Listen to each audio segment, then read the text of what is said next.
I'll call this public meeting to order. Could we have a roll call, please? Certainly. Chair Porter. Here. Commissioner Wilson. Here. Commissioner Huber. Here. Commissioner Smith. Here. Commissioner Kurth. Here. Thank you. Our invocation and pledge of allegiance will be led by Commissioner Huber and Commissioner Wilson.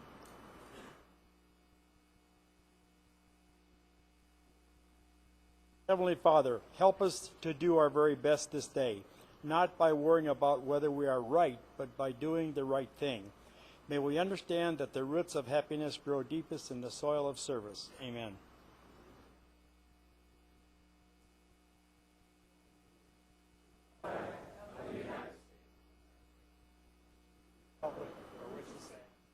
One nation.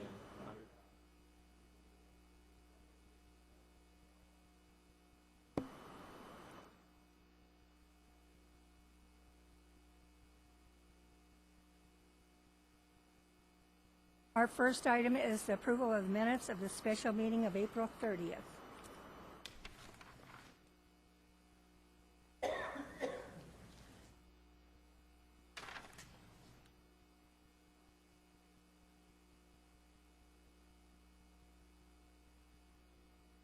I'll go ahead and make a motion to approve the minutes. Second.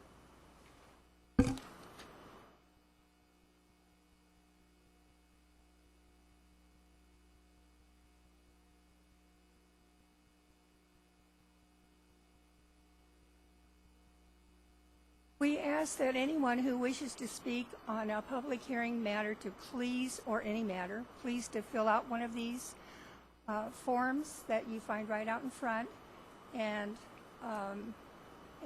present it to us so that we can get your name and your address and your phone number correctly. The first item on the agenda is the wireless communication. Madam Chair, I need to recuse myself from this agenda item as I'm a parishioner at Holy Innocents Catholic Church.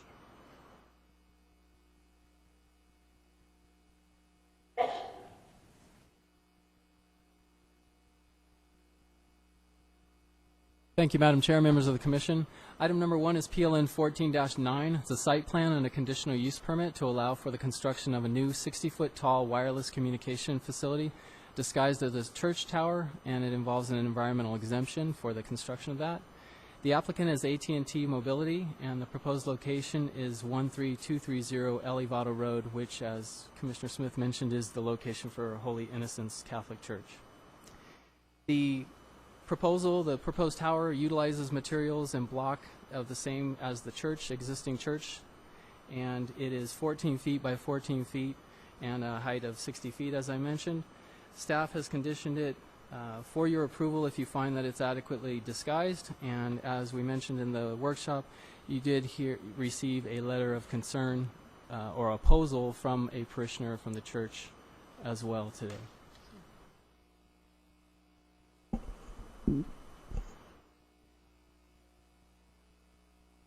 Then I'll declare the public hearing open on agenda item number 1. We have 2 cards, one from Al Martini for agenda item number 1.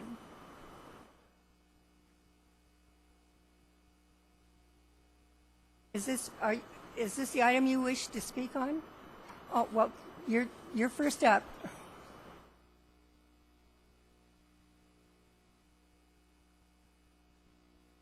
Thank you, Madam Chairman and fellow commissioners there. My name is Al Martini, and I'm a real estate consultant for the Diocese of San Bernardino, and I'm responsible for processing the cell towers for the diocese. And I'm addressing conditions number 9 particularly, and I think 10 follows with it, relating to if there's termination of the cell tower, that all the equipment, buildings, and structures be removed. Since this tower will, in essence, become a fixture of the church, particularly if it's there for 10 or 20 years, it almost becomes a fixture of the church. And so it would be at that time at the discretion of the pastor and the community if they wanted to undertake the responsibility of continuing to maintain the tower, as AT will continue to do that as long as they have it operating. And so I guess it's therefore requesting that condition number 9, although I'm reading it unless deemed unnecessary by the zoning administrator, but that we could have clarification that if the church decides to keep the tower and the cabinet facility, that they would be allowed to do that at their responsibility of maintaining it. And I think that our lease provision does cover that. A lot of times the cell towers are trees or some other type of fixture, and of course we would like those all removed, but when it becomes a tower, it almost just does become part of the church.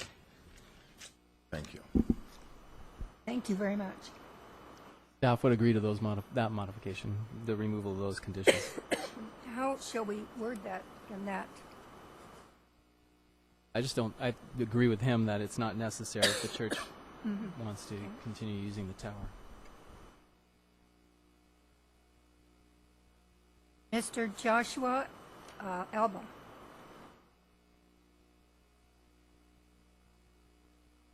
Okay, thank you.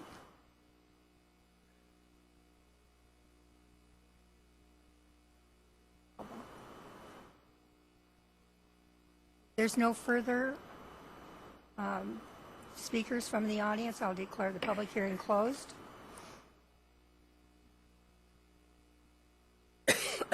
Madam Chair, I'd like to go ahead and make a motion to find that the product is categorically exempt under CEQA, Section 15303, new construction or conversion of small structures, and adopt Resolution P-14-031, approving the conditional use permit portion of case number PLN 14-00009, and adopt the Resolution P-14-030, approving the site plan portion of PLN 14-00009, along with all conditions of staff, but with the removal of condition, is it 9 and 10?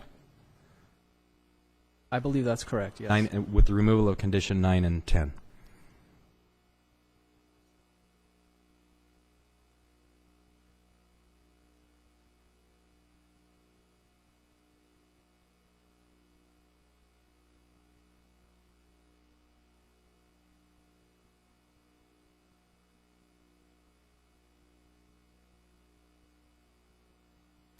That has been approved.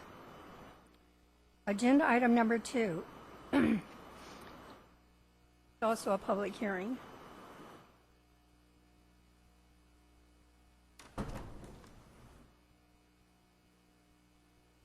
Thank you, Madam Chair, members of the Commission. Agenda item number 2 is case number ADM 14-00020. It's a minor conditional use permit to allow for child care outreach and development services within a location here in the Civic Center at 15456 West Sage Alex, Street. I'm sorry to interrupt you. Maybe just give them a few seconds to get Yeah, out. it's. We can't hear you as well as we'd like to. Sorry.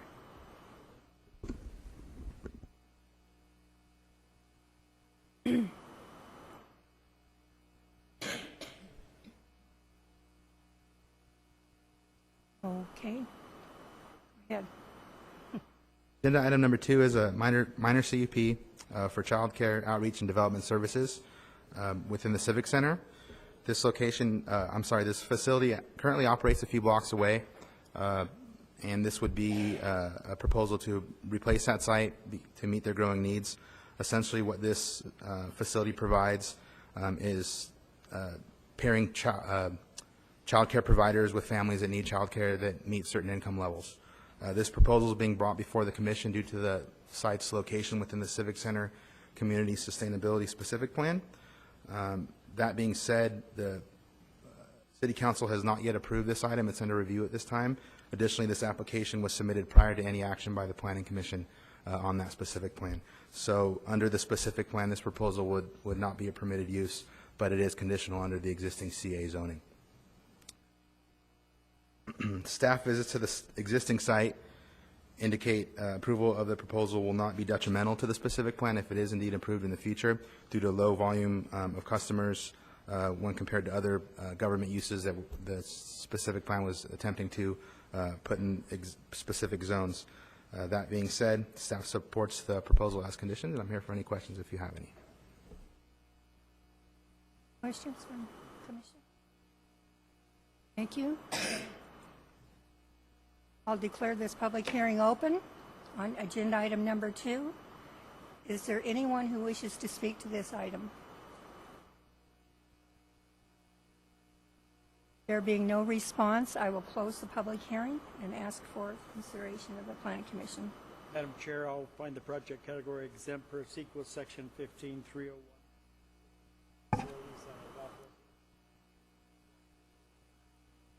032 approving minor conditional use. Subject to attached conditions.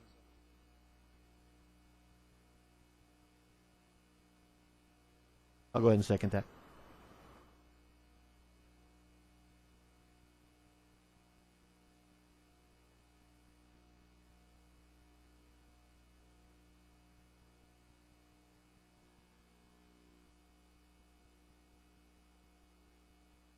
Agenda item number 3, I am going to recuse myself from that item.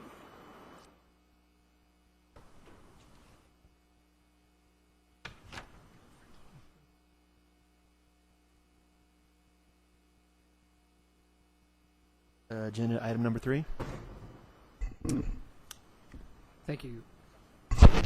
Agenda item number 3 is a site plan and conditional use permit to allow for a 170-bed skilled nursing facility with a mitigated negative declaration on property located on the northwest corner of Winona Street and 11th Avenue. Staff is requesting a continuance of this proposal due to some outstanding review of a preliminary drainage study. We are requesting a continuance to the June 11th hearing. I'll go ahead and open up public hearing right at this time. Is there anyone that wishes to speak to item number 3?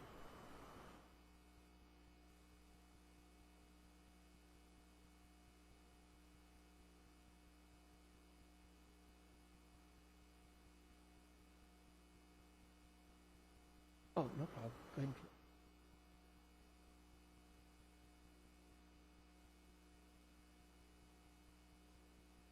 Wait, yes. Good evening, Council. My name is Glenda Montgomery, and I reside in the area of item 3. And my concern is it's a 170-bed facility, and I would like to know what type of patients will be housed at the facility, the hours of operation, and will the facility require security due to the children that are in the area?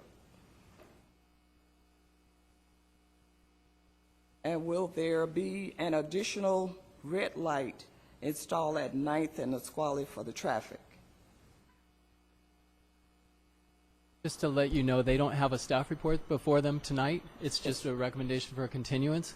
But staff would be happy to contact you and start to get you some of those answers. And, Okay. and when this comes before the commission on June 11th, they'll have a full item packet for them, hopefully at that time. Or That will June explain 11th. a lot of those. But we'll get a hold of you before then. Okay, thank you so Yeah, much. here's a business card too if you need to contact us. Is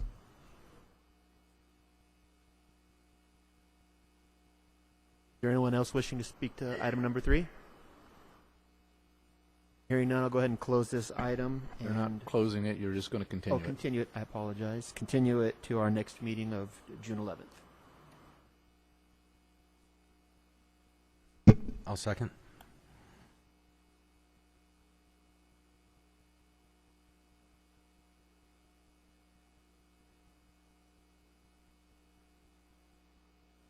I did.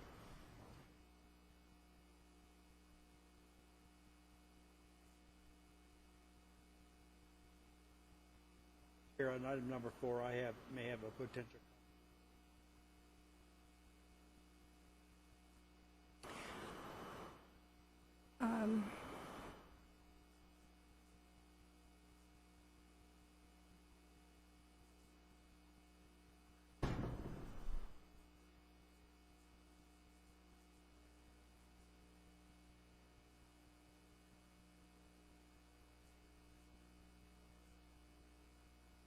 Agenda item number 4 is a public hearing on a site plan modification to allow an exterior modification to a new restaurant with an environmental exemption on property located at 1448 57th Street.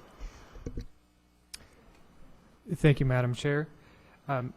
Yes, just to give you some background on item number 4, the Planning Commission originally approved the Wiener Schnitzel development on that southwest corner, the northwest or northeast corner of Lorraine and 7th.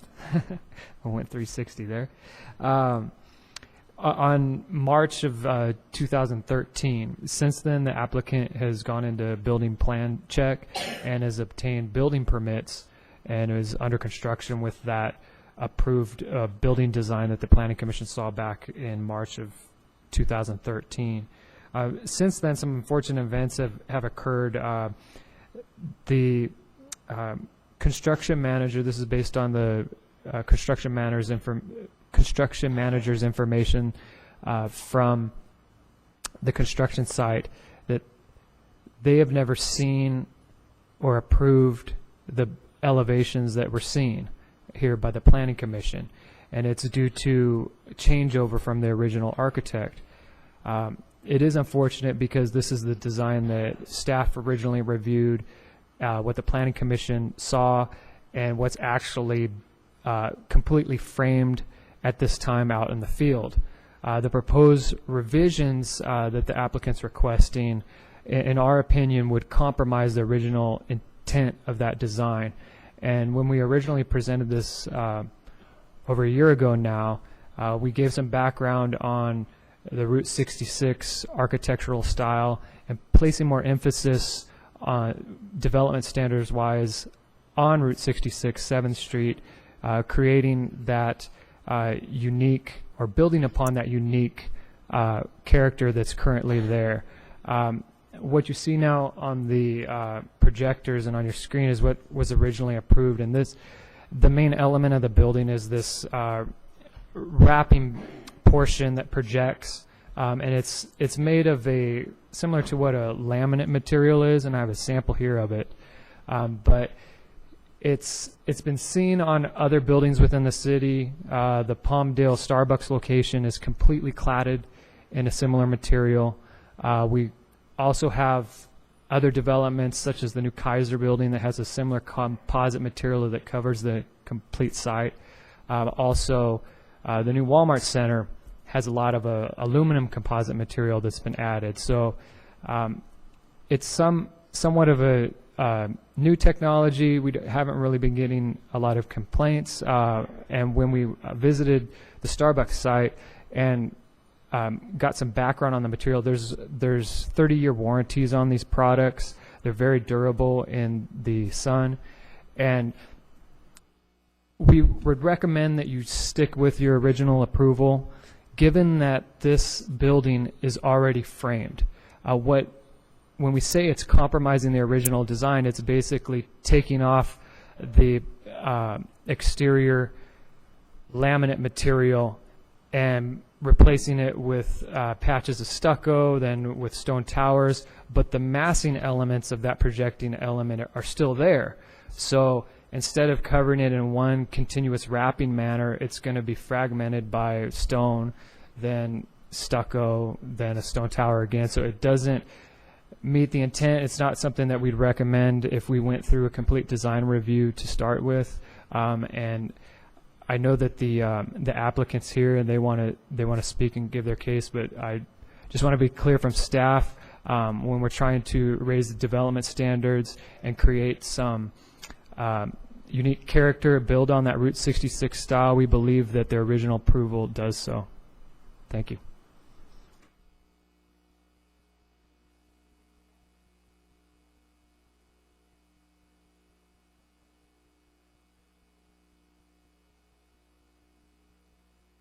And I will declare the public hearing open and call Cheryl Montanez.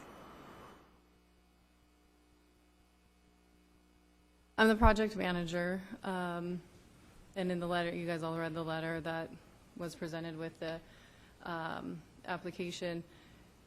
The reason for the change is we can't get it approved with Wiener-Schnitzel. So when he was speaking, the Wiener-Schnitzel Corporation never saw these plans. So the architect who had it approved prior to me getting involved and getting to this point failed to go through those proper channels. So now we're at a conflict. Wiener-Schnitzel won't approve the laminate because of the Starbucks look and being with other brands. Wiener-Schnitzel is a brand. They have their own brand standards, so that's kind of where we're at with the conflict of going with the laminate. All that same element and everything is there. We're just saying stone or something different that I can get approved. I've been up and down 7th Street trying to look to see what the Route 66 look we're trying to attempt. So I see it at 7-Eleven. I see it at AutoZone with the fluted stone, I believe it's called, which we can probably get something like that in those towers. I can't get Wiener-Schnitzel to approve the laminate for me. So I'm going to have Wiener-Schnitzel tell me I can't open. And then you guys tell me I have to do laminate. So we're at a crossroads, and that's, I guess, where we're looking for the commissioners to understand that there's and staff as well, that it's a brand that's involved. It's not, and we're not trying to minimize or make, I think it's still a beautiful building. If you've been there, we've poured concrete parking lot versus going with the pavement. It's a beautiful building. And I think changing from the stone to the laminate isn't downgrading the building. But I don't know exactly what you guys are looking for the Route 66 to be able to come up with alternatives that will work for Wiener-Schnitzel as well, because they still need it to look like a Wiener-Schnitzel building and not a Starbucks building or a competitor brand. Do you have other buildings that have what you propose here in other locations? Yeah, there's several. There's the With brand the new same one that. type of design? Mm-hmm. Yeah, I tried to get it back to as prototypical of, given the framing and everything that was already there, back to a prototypical Wiener-Schnitzel design for them so that they could approve it. They've approved this, but I feel like I'm at a crossroads. I had a thought.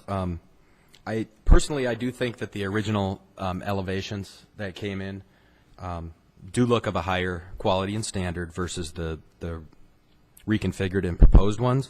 But looking at the the actual shape of the elevations, it's not that much different. It really is like a difference of some stone and or the wood treatment.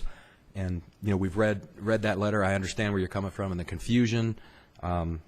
If you're saying that the wood treatment is too close to your competitors, Chris, is there something else? Is there another, like maybe a solid modern metal cladding type that could replace those elements that would still suit the purpose of your design standards, in your opinion?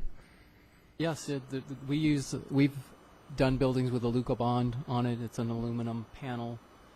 The Planning Commission has approved buildings with that material on it. That could work. That would probably be the one I can think of right offhand. If the applicant and the commission's willing, the staff's open to meeting with Wiener-Schnitzel's representatives and coming up with alternatives that stay in accord with what was the intent of the original building. Assuming the applicant could come up a meeting in the minds with the city on similar but different to meet your requirements. How soon could that happen? Because they're red flagged out there. They're stopped right now. That tomorrow. And yeah, because we're completed on the inside. Other than finishing up with the final inspections and the final touch-ups or whatever, we're just waiting for the outside and then the street improvements because there were some delays. But do you have the elevations in front of you? the ones like up here? Or Brandon, maybe does Brandon have the? And part of that with the elevations, the first ones were they were taking time and were beautiful. These ones could be more beautiful, but given they were done within a day or so, just to try to get into this meeting because we were behind the deadline. So you see some of the things, I think it kind of detracts from what it actually would look like. But I'm still not really clear on what. I just had a concern on the west elevation that faces 7th Street. there's some shadowing shown on the version that's supposed to be being built, and showing that there's going to be a pop out there. That portion of the wood area comes out away from the building, and then there's and the west elevation with the stucco version just shows all flat, no shading, which It's exactly the building is not framed any different in one or the other. So that so pop it has out, the curves on it right now. yes, the pop out is there at the top corner. The curves are under there, and then they've been framed square, so I can go either way. Okay. If we go with stone, it needs to be square so that doesn't look Gotcha. awkward. But if the curve is there and Wiener Schnitzel approves that, Okay. it's under there. Do you feel the paint colors are strongly one way or the other, because they are quite a bit different paint? Is For that going us to or be a for- It determination was with real the style white. of the cladding I that goes on there? prefer even to stick some red and yellow on there. I don't know. Are you trying to throw back and because the throwback Wiener Schnitzel building is, so it's on 7th Street, the A-frame with the yellow roof and the red.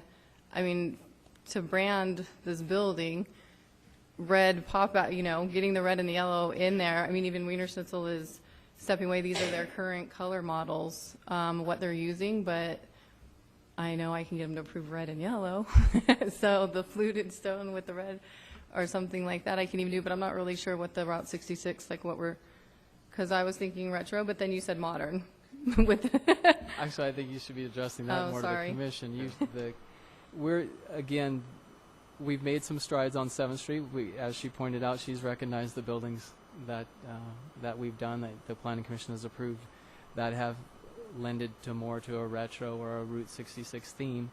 We feel that the colors and the scheme of the one that was approved does that. We don't feel that the red and yellow would do that, but that's if commission. If you're open to us looking at different color schemes, we're fine with doing that. But going back to, we're a brand, and Rite Aid's a brand. Rite Aid, only thing I can tell is different about the Rite Aid building is they have the wood in back of their open 24 hours and on the back of their sign. But that is a standard Rite Aid building that's in every other city as well, other than that little bit of wood element. And I think that's reminiscent because it's Rite Aid, and they're a brand and they have a look that you're looking for when you build a Rite Aid. It needs to look like their current Rite Aid. So I guess that's where I don't know that there is a Wiener Schnitzel brand right now. Like McDonald's is changing their complete brand right now. Right, what and a this Wiener is the Schnitzel? newer Wiener Schnitzel version, similar of what. So even though it was designed with wood paneling in these colors, this was the prototype. No, Wiener Schnitzel? not the frame of the building. I'm just trying, the colors and how they have the line in it and that stone are all approved what they do in other locations. So how did the building get under construction without even Wiener Schnitzel? Wiener Schnitzel didn't see it until after I was already framed and they showed up at the site. It was the architect who brought it here misled the owner and telling him that, yeah, he had all the approvals and that you guys were making him put in that laminate and it was all okay. So that, and then our architect, I've never spoken to them or been in there. He was gone when I got involved, so it's up to the commission what you want to do. But you should hear if there's anyone else for the public hearing. Yes, I have one other person. Oh, okay, all right.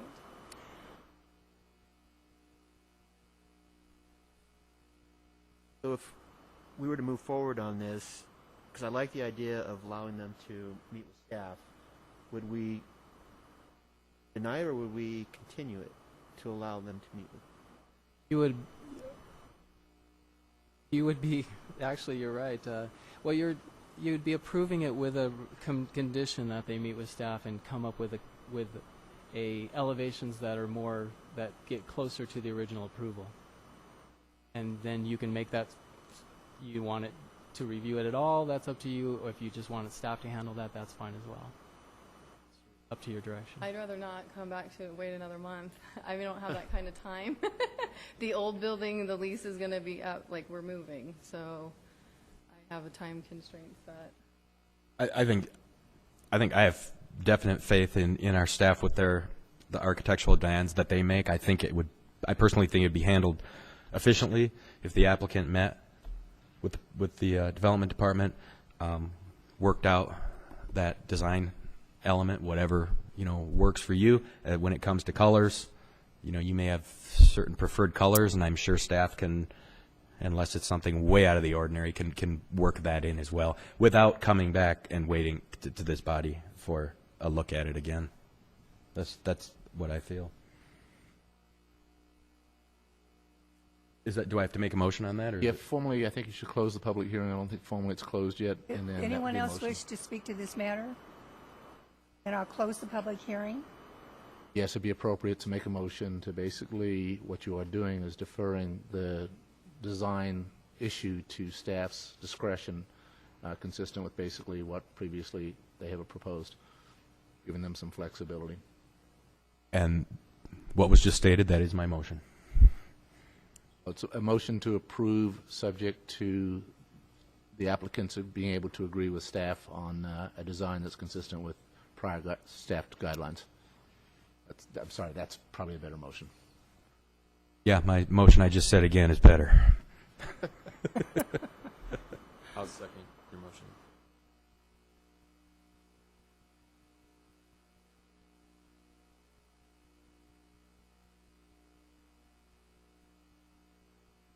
So it's approved that the staff will negotiate with you further, and hopefully you won't have to come back here.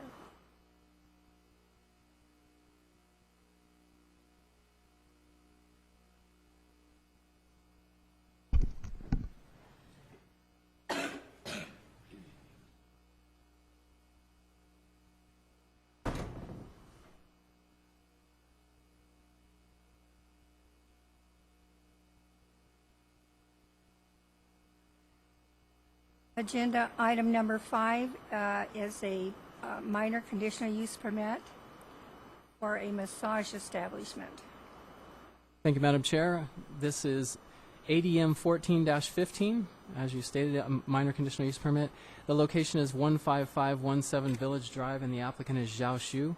The staff is recommending denial of the proposed massage establishment based on land use compatibilities. Village Drive is the location, and that location has a lot of automotive, a lot of church, and a lot of charter school uses along it, and the idea that a massage establishment would fit in doesn't seem to go in well. We received 2 letters of opposition from residents in the area also stating the same concerns, and therefore we've provided you a resolution for denial. That resolution states findings that quote, the lack of compatibility with adjacent uses. It also feel that could be injurious to the health, safety, and welfare of the residents in the area, and that the proposal doesn't comply with the goals of a safer community discussed at the strategic planning sessions, and the additional findings as well.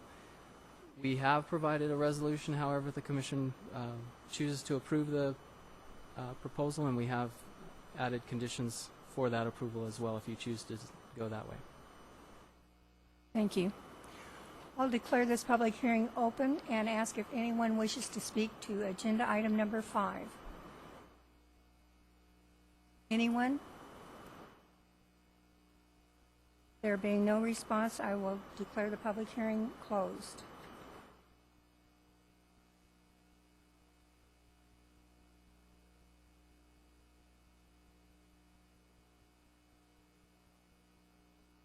I'll go ahead and make a motion to adopt resolution number P-14-038, denying minor conditional use permit number ADM 14-00015.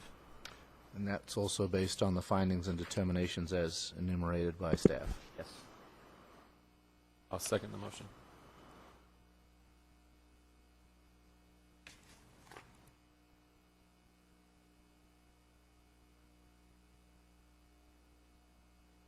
Agenda item number 6. Yes, Madam Chair, agenda item number 6 is ADM-14-2. It's a proposed restaurant with a bar located at 14562 7th Street. Stacy Windler is the applicant. They are requesting a continuance for this item in order to meet with the Sheriff's Department and come up with some possible operating conditions, I believe. Staff supports that continuance. Do you want me to open the public hearing? Yes, please, and then we would be recommending that be continued to June 11th as well. I declare the public hearing open and ask if anyone wishes to speak to agenda item number 6.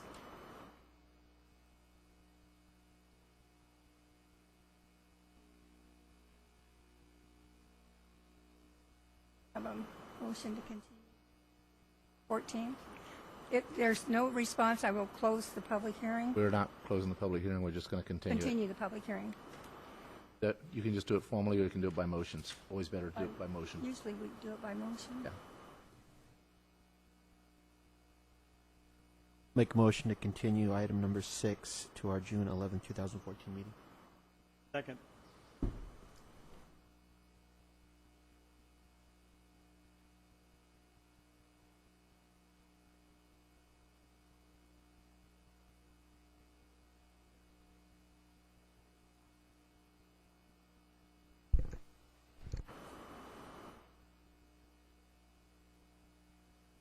That motion has been approved to continue to June 11th, Planning Commission.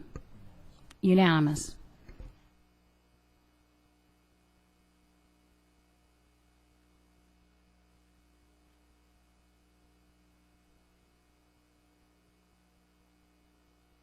On agenda item number 7, we have a lot of requests to testify. If you can, keep your remarks down to 3 minutes, but we'll give you adequate time to present anything new. So, Beth? Thank you, Madam Chair. Let me first actually go over formally what the application that's under consideration is tonight. Item number 7 is planning case DEV 13-00005. This is a continued public hearing for a zone change to reclassified undeveloped R1 single-family residential development without recorded track maps from R1 to R1 10,000, thereby establishing a new division of the R1 district with a minimum lot size of 10,000 square feet, while maintaining a minimum 7,200 square foot lot for existing R1 districts with recorded track maps. The second component is a plan unit development and specific plan amendment. This is to amend various undeveloped single-family plan unit developments and specific plans within city limits to contain minimum lot sizes not less than 7,200 square feet. And the final component is an amendment to Title 16 of the Municipal Code establishing single-family residential design guidelines and amending the development standards of single-family residential. This item was originally continued from the Planning Commission's February 26th meeting. Since that meeting, we've had 2 joint workshops with the City Council on this on March 12th of this year and April 29th. And what staff plans on doing is answering any questions you may have and any questions that are brought up today by the public. Formally, I just want to go through the add-ons that were put onto the agenda tonight. There is a memo from staff that goes over some minor clarifying changes to the development standards and design guidelines. Staff was unable to meet with representatives from the Building Industry Association before the agenda was printed, and we've since met with them and hashed out some more clarifying language. So that's indicated in a revised resolution attached to that memo. And we've also beefed up some of the recitals in the resolution pertaining to the CEQA exemption that we are using for this proposal. Another add-on is a letter from Andrew K. Fogg from Castle Nicholson. His letter stating that the proposal is in violation of CEQA. There's also a response to that letter that we can go into detail if the Planning Commission wishes to. We also have a letter from Kerry Leon She's the president of the Victor Valley Association of Realtors, requesting that the item be continued. We also have a letter from Bo Cooper from United Engineering that has some questions of staff. I believe Bo's here tonight, so we can go into detail on that if the commission desires. We have a support from a Harold Butler. This is the secretary for the secretarial help from the Golden Mesa Ad Hoc Committee that's in support of the proposal. And then finally, we also have an additional letter from the Building Industry Association citing that the specific plans amendments have not been advertised properly. We've since looked into that, and based on the fact that this proposal affects over 1,000 properties, we do believe that the 8th-page ad that has been advertised for the public hearings thus far is sufficient, and our city attorney is here if you have further questions on that. But with that, I just want to say that we've had numerous discussions, public hearings on this.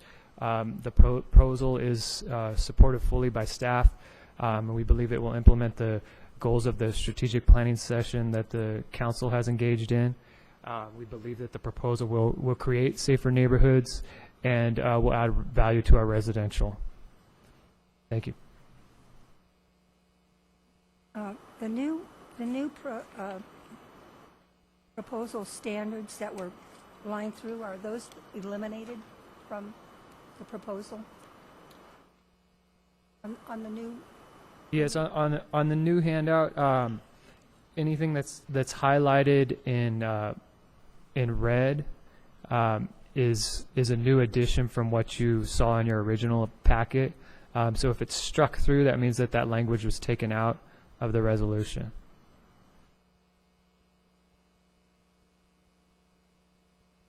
Again, these are clarifying items, and I know representatives from the Building Industry Association are here tonight. I updated the comparison table on that memo that was provided. Just to give a snapshot, it was some of the opposing items include obviously the lot size increase, porches, garage placement, the dwelling variety, the usable yard setbacks, walls within the street side yard area, and building articulation or architectural treatment on the rear and sides of buildings. And again, if the commission desires, we can discuss each one of those items further.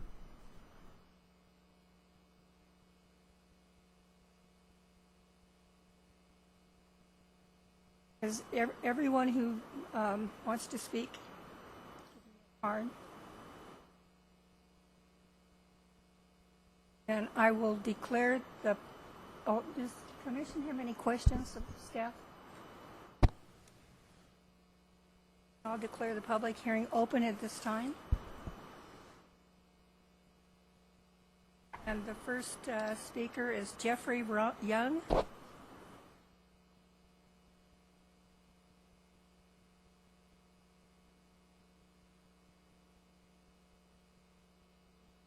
Commissioners, my name is Jeff Young. Scott, nice to meet you. Nice to meet you too. I have a PowerPoint presentation for you folks, if I may.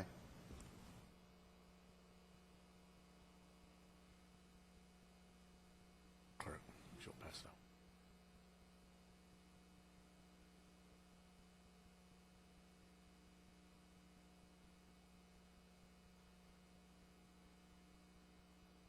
So, as staff has mentioned and referenced, there was a letter submitted by my counsel, Andrew Fogg from Cox Castle Nicholson, on the question of whether or not staff has rightly relied on the exemption under CEQA that permits them the ability to basically state without evidence, basically known as the common sense exemption, that this particular proposal will have no impact whatsoever on the environment. It's interesting that that particular statement is being made by staff in the face of a heat wave in early May, from my perspective. The reason why I reference that is that under AB 32 and AB 370 or SB 375, signed by Governor Schwarzenegger earlier in the last decade, climate change was a particular concern of this state and of this community. Climate change is something that this community has addressed both through the South Coast Air Quality Management District planning sessions. It in fact participated through that process in coming up with the plan associated with transportation impacts. And that particular plan that was put together with the assistance of the City of Victorville explicitly says that there is a goal for communities within Southern California in order to comply with AB 32 that the communities try and increase density, reduce vehicle miles traveled, and do everything possible to create walkable and compact communities. The fact that staff has chosen to rely upon the common sense exemption, which requires no evidence to be presented that there is no possible environmental impact, flies in the face, in my opinion, of the obvious impacts of greenhouse gas emissions. And I'd just like to read the language of the common sense exemption, and that language is as follows: where it can be seen with certainty that there is no possibility that the activity in question may have significant effect on the environment, then and only then can the city rely, or anybody rely, on the common sense exemption. This has been further decided by the courts, and I can cite the reference, but needless to say, the core argument here is that downzoning increases or decreases density. With decreasing density, you have an increase in the number of miles driven. With the number of miles driven, you have an increase with the amount of greenhouse gas emissions that are emitted into this environment, and therefore causing warming of the earth. Greenhouse gas emissions are the primary cause of climate change. That, commissioners, is a fundamental environmental impact. All we are asking is that an initial study be taken, as is proper under the California Environmental Quality Act. A mere initial study, as opposed to a reliance on a conclusory statement by staff that it can have no environmental impact whatsoever.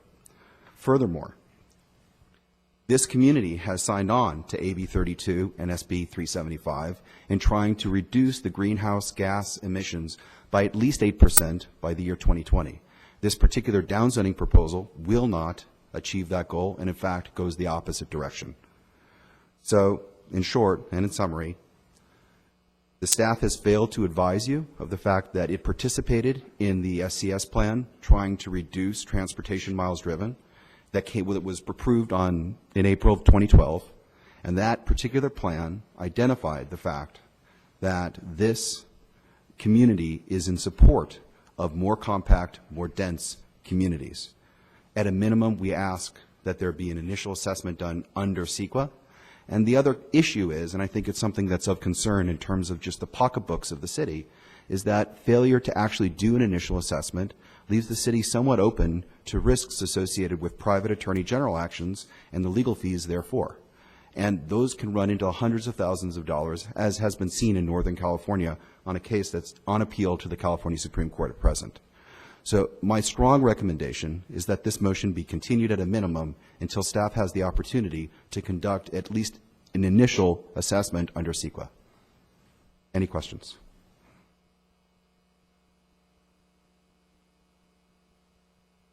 Thank you so much. Really appreciate it. Mr. Young? Madam Chair, we don't typically respond to public comments, but if you'd like, I can give you a little bit of background. No? I would just, the overall idea that it's increasing impacts in greenhouse gases is false. The city of Victorville's boundaries aren't changing, and we're not reducing, we're not compacting development into an area and leaving green open space around it. So the entire premise of his argument is false in that the reduction will come from less houses with less cars. The heat wave will be handled better by the power grid because there will be 30% or a third less houses built in the city. So just minor points. We provided those in writing. So, Madam Chairperson, if I may, his response we received at 3:30 this afternoon, and the one comment I would make in response to his comment is that the fact is, in looking at the SCS plan developed by the South Coast Air Quality Management District, which staff had the opportunity to participate in, the concept of creating sprawling communities is something that was specifically addressed. It is true the city of Victorville's seated limits are not changing, but what he is saying is, by definition, he is going to be pushing development outside of the city, and as a consequence, pushing people to drive farther into farther distances. Even if it doesn't happen necessarily within the city, the impact can't just be looked at within the city limits. It has to be looked at on a statewide basis, on a community basis, and that's why there was a participation in the South Coast Air Quality Management District. The final point I want to make is the fact that there's an argument about whether or not there is an environmental impact raises the mere question that this cannot be stated unequivocally without any certainty of no possibility of environmental impact.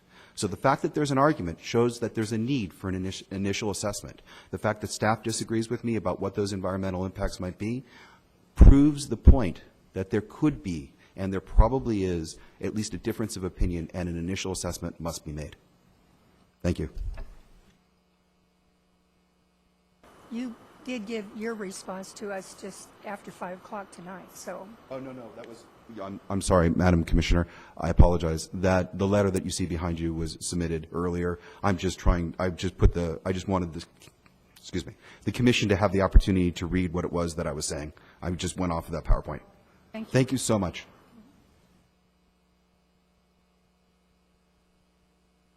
Dorothy Miller.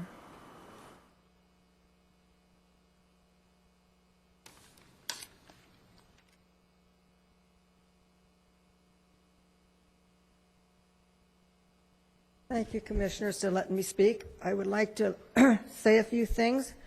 We have half-acre and we have 1-acre parcels back by us. That we were taken in, the city was taken in, the county, and now they're blaming the county for all of our wooden fences blowing over and all the trash in the backyard. People travel down the hill to work because there's no work up here to really say there's work up here. And you figure out how many people are traveling down the hill, how many people go to work, come home, take care of children. They don't have time to have bigger lots. They need smaller lots. And if you come over and look, and I've invited 2 or 3 people to come over and look and see what we have over there. This is what bigger lots is going to bring you. They're going to bring you a lot more problems and a lot more things going on. And we just don't need it. We do not need that. We need the city to do things in the city, build up businesses so people don't have to go down the hill. I mean, they could be right here working, but no, we don't do anything in the city of Victorville. We do it in Apple Valley. We do it in Hesperia. We're not building any businesses here. We need businesses in the city to keep the people from having to travel down the hill and coming back up here and then working all evening. I mean, this is ridiculous. It's really ridiculous to start thinking about bigger lots and not start thinking about building businesses here. What happened to Target? It's on the sitting block now. I mean, we're not getting anything here. I mean, it's really depressing to me because I live here in this city and I do not like it one bit. And I feel that you guys should work a little more on your roads. Bear Valley Road is a disaster and they're not doing what they need to be doing, okay? I want to let you know that, and I really feel that the BIA and everybody else that wants to build, it's not a good thing in the city of Victorville now, because people are not doing what they should be doing and getting people to stay up here instead of traveling back and forth up and down the hill. Thank you. Thank you, Mrs. Miller. Dean Paradise.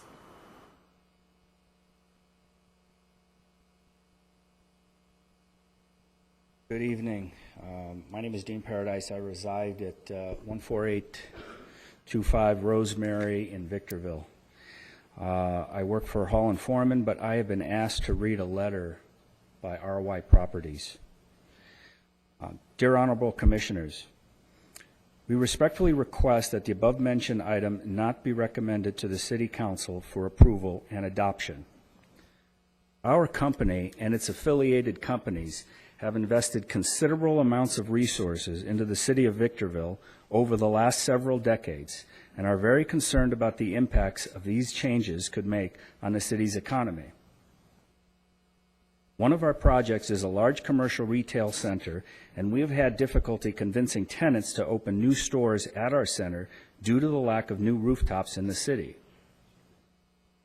We believe these changes could have a negative impact on new rooftops being developed and built in the city in the future, and thus affect and delay our progress in providing more amenities to the residents and more revenue-producing sales tax generators for the city.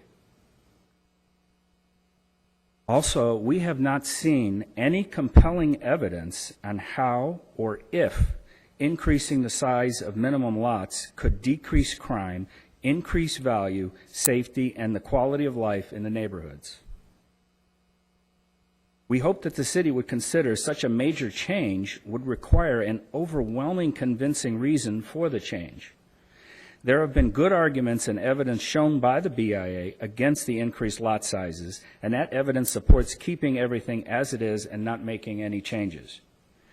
We urge you not to consider making a change just to make a change.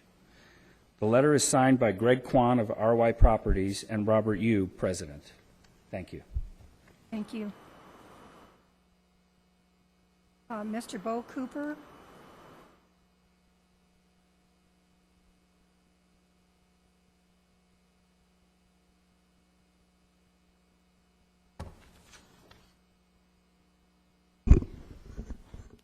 Reporters, members of the commission, my name is Bo Cooper.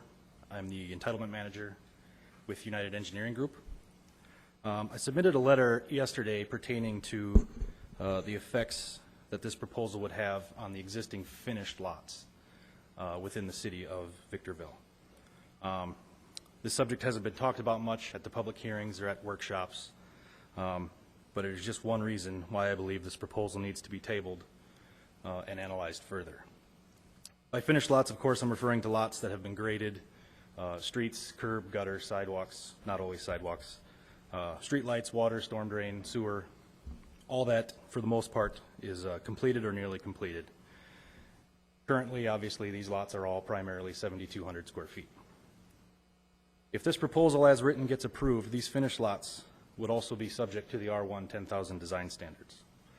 And I just want to run you through one scenario of what these standards would do to these various finished lots. Again, these lots are already built, so no regrading, sewer laterals, water laterals, everything's done. There's not a whole lot of rework that can be done to these lots. Most of them are 60 feet wide. Per section 16-3.08.020, table 8.2, the proposed design standards, they would need to incorporate, with these design standards, they would need to incorporate side setbacks of 10 and 15 feet, alternating on the side yards. This would leave you with a total of 35 feet remaining for the house. Section 16-3.08.090, D4 states that the garages shall not comprise of more than 50% of the frontage. Obviously, most two-car garages are 20 feet. So basically, no front-facing garages would be allowed to be built within the city. Almost every single finished lot will need to propose an alternate garage design. There are some illustrations of the alternative garage designs provided in these guidelines, but they are not to scale and are very misleading as to what this product type would look like. You will essentially have entire neighborhoods with long, skinny houses with the garages set back 15 feet or more. As a side note, we've done some preliminary studies on product types. If the garage is set back further than 20 feet, a single-story house would have a hard time meeting the minimum 1,600 square foot area. To further add to complications, section 16-2.08.090 D5 contains requirements for dwelling variety. These standards call for varying setbacks, which would make homes even smaller. The bottom line with all of our analysis, you cannot apply 10,000 square foot design standards to 7,200 square foot lots. These standards need to be further analyzed or separated altogether for each zoning category. Thank you. Thank you, Mr. Cooper. Adam Collier.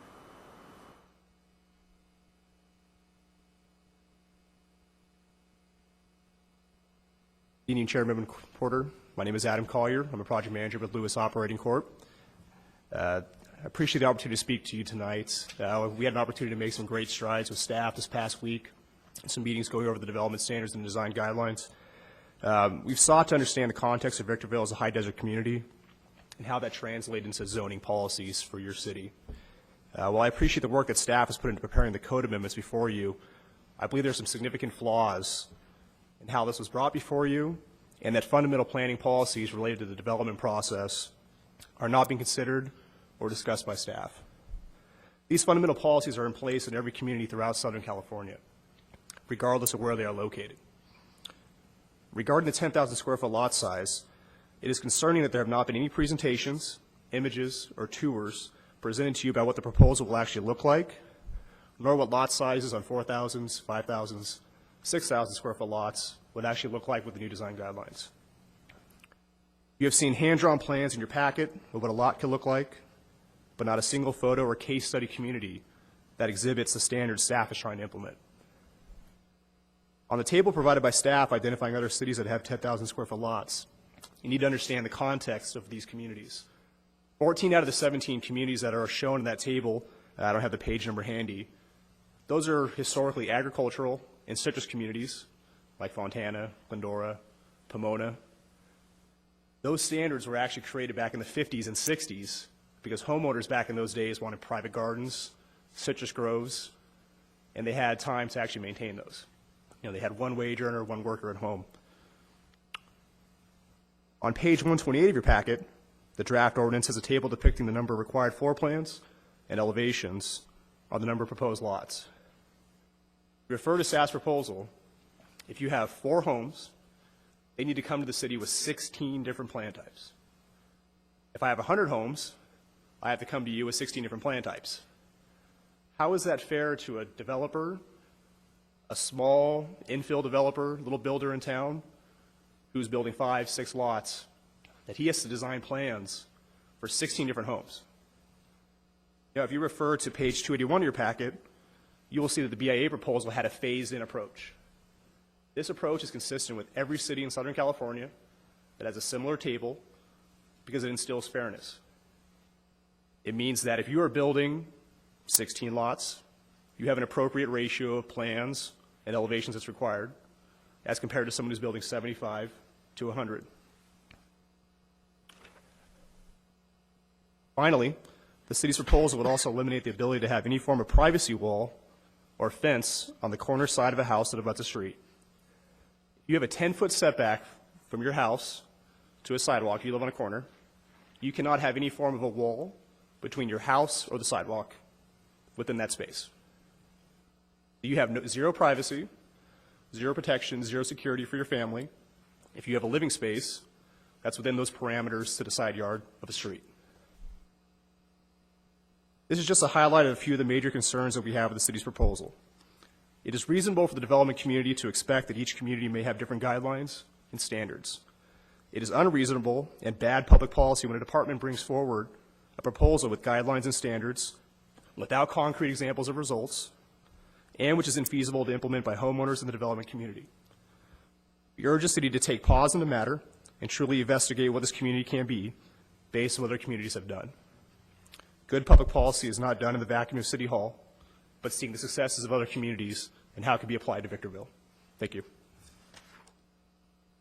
Thank you, Mr. Willis. I'll call your, excuse me.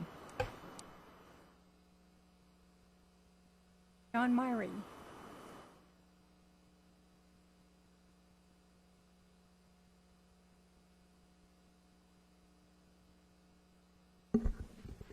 Good afternoon, Honorable Chairman, members of the Commission.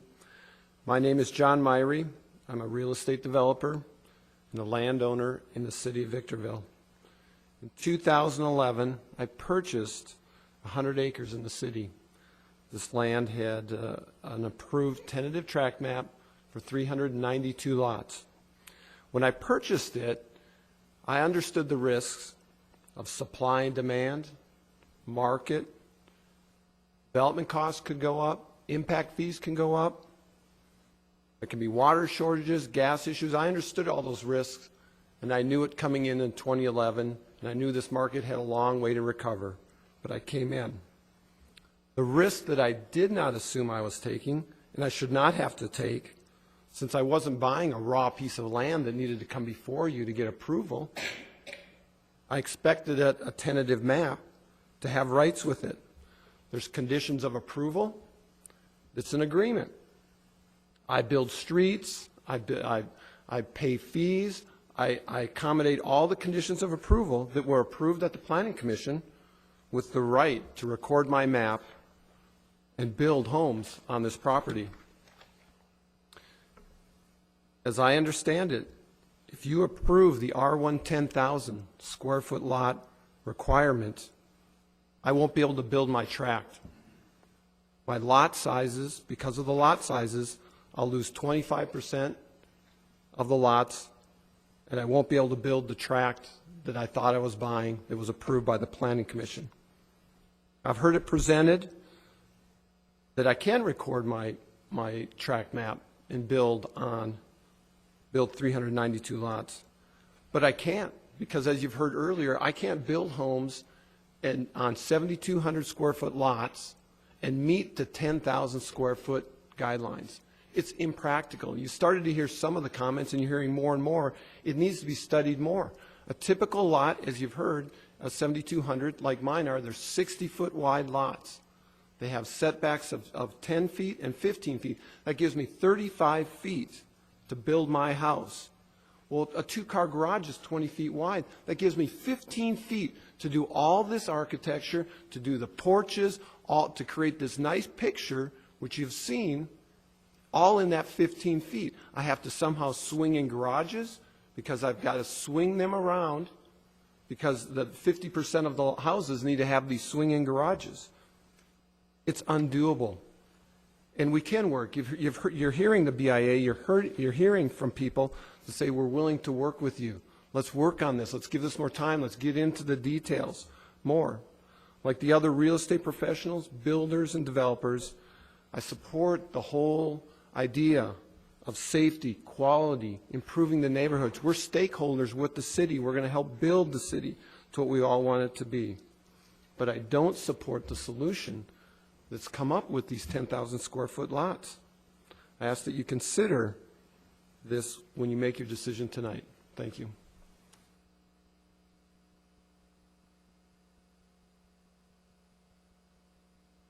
Kevin Canning.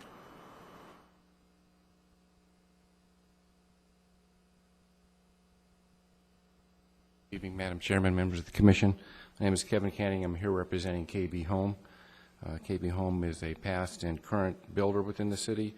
We also own approximately 900 lots, recorded, unrecorded, specific plans, et cetera, that would run the gamut of effects to them with this proposal.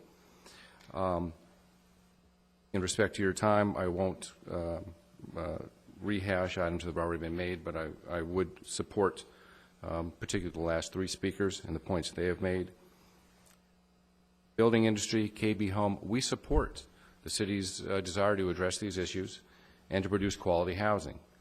That will benefit both parties. We don't think that the 10,000 square foot minimum lot size in any way would increase the quality of housing. The city needs to recognize the backlog you have of 7,200 square foot lots, as the last speaker has addressed, and how the new development standards make those unbuildable. I suggest to you that you don't know what these new design guidelines, how they will impact you. As staff has said themselves, they've given you snapshots.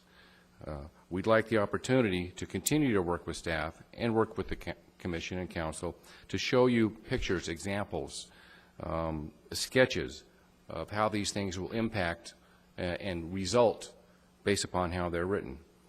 As one of the previous speakers mentioned, the limiting of of walls along street side, significant impact on that homeowner, their safety, their privacy, and the value of the home. You can't just say that, well, they bought a corner lot, that's what they're going to get. No, they're a homeowner, they're an investor in the community. You want to preserve their safety, their privacy. There are things within the existing standards that seem to be simple throwaways, but will have a significant impact. Discussions regarding open space, paseos, and parks need to be considered, but there are no standards, no guidelines, no master plans on how the development industry needs to address these. A simple footnote within the development standards says that the second story needs to be no more than 75% of the width and depth of a ground floor. I suggest to you that that's a tremendous impact and works against achieving the quality architecture that you have later on in the examples of the various types. You can't have it both ways. You may be able to have some, play off one off the other, but that is the information that I suggest that the Commission doesn't have this evening in order to make an informed decision. So with that, and again, in respect of your time, we respectfully request a continuance. Allow us to work with staff to provide you with these examples, these pictures, perhaps the tours as we have suggested, so you know what you are getting as you go down this path. We support you in improving the quality of housing. Benefits us too, as I said, but you need to be sure of what you're adopting, and I don't feel, certainly we see conflicts within there, and we'd like to be sure that the city makes an informed decision. Thank you very much. Thank you. Brian Goodman?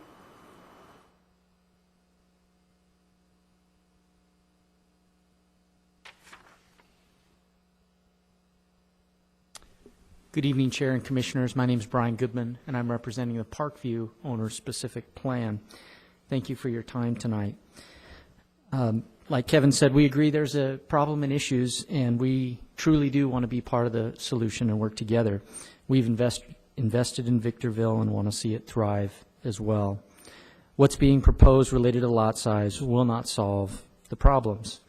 We do believe design standards will make a significant impact, and the ones before you rival any design standards in the Inland Empire, and that would include Rancho Cucamonga, known for their fantastic standards. I can tell you that the cost that's been added to the typical house is very substantial. We're standing before you as a group, I think, saying we agree with almost all of them. There still are a few things, as you've heard, that need to be worked out, and we're close. As planning commissioners, you're leaders and decision makers, and I think you owe it to your community to get answers to all the questions you've heard tonight and make an informed decision based on facts, not opinions. This will destroy millions and millions of planning and engineering work that we've done, and we don't believe it's fair to throw it all away based on opinions. I want to discuss a few specific items of concern, and if you don't understand them like I do, I don't think you should be moving this item forward tonight. Can you explain the inconsistency in the resolution where in the staff report that say two different things? The resolution on page 100 says unrecorded maps will be required to have larger lot size of 10,000 feet. The staff report says that those maps only need to meet the standards for 10,000 feet. It's a really big difference. I don't understand it. Our Parkview specific plan has great guidelines, development standards, entry monuments, park paseos that link the community together. This proposal effectively renders our entire specific plan useless. A specific plan is a comprehensive planning document, as you know. It doesn't work when land uses are changed, and the rest is just left behind. The resolution is unclear exactly how a specific plan is impacted related to cluster-style housing, which is a little bit of a hybrid between condo and single family. Do you know, based on your reading of the resolution, how the cluster homes in the Parkview specific plan would be interpreted? Why hasn't a comprehensive fiscal analysis been done? Are you concerned about the impact on jobs? Have you seen any data or proof other than hearsay that larger lots will solve the problems? Are you concerned large lots won't be maintained? Is the current amount of planned commercial in the city practical with the reduced number of homes at build-out? Are you concerned that prospective retailers will give pause coming to Victorville when they find growth forecasts are being lowered? Does this feel rushed to you? I think you need to get all the answers to these questions before you move this forward. Thank you. Thank you, Mr. Goodman. Carlos Rodriguez, please.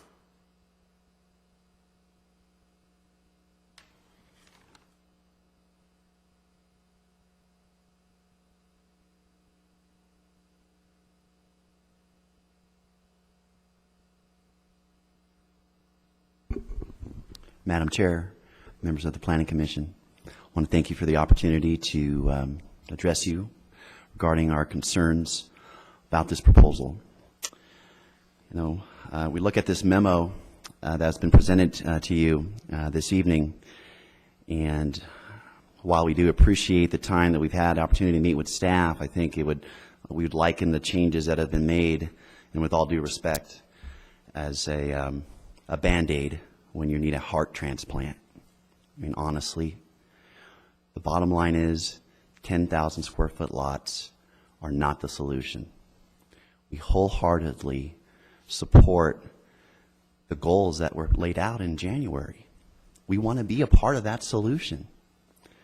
We brought before you, since the last Planning Commission meeting, there was a call for empirical information. Evidence was called out. Even tonight, in passing, we hear it's a great soundbite. This is going to help public safety. It's going to help crime. Yet, we commissioned a study that we presented to you for your consideration, and it's before you tonight by Dr. John Worrell, that highlights lot sizes are not a factor related to crime rates. You need to look at indicators such as unemployment, such as income levels, such as education. Those are empirically based, proven out in research after research, as highlighted in Dr. Worrell's thorough analysis. Those are indicators of crime. So please, let us no longer put crime and home ownership and lot size in the same sentence, because there's absolutely no empirical evidence of that. So I think we really want to make sure that if we make a decision, if that's a decision you want to make, we certainly oppose, we adamantly oppose the changes to lot sizes. Now, what we have said is we have some alternatives. We have arguably the premier builders and developers in the nation coming before you in the city council. Currently, there are specific plans before you. We've heard tonight that current projects where there's been millions of dollars put forth, they're gone. They're done. What we have said as an alternative is let's raise the bar. Let's raise the bar on the existing lot sizes. And we had 40 pages of comments, a thorough presentation that you heard, and we still think there's work to be done on that front. Please, we exhort you, let us work with you. Continue this item. We've heard discussions about the fiscalization of land use. The League of California City Studies are put forth, and just presuming that that fits Victorville, when we've had Dr. John Husing come before you and lay out systematically how, if you're going to make that argument of a concern regarding new homes not having, or having rather, a adverse impact on the budget, that you can't do it quick and dirty, to cite Dr. Husing. You need to move forward with your own study. That alone would merit taking more time. I ask you, what is the rush? 80 permits each of the last 2 years? Why must we move forward tonight? Why aren't we answering the numerous questions that have been put forth tonight? So, in conclusion, we would urge you to allow us to have some more time. We're not saying no, leave it status quo. We're not saying that.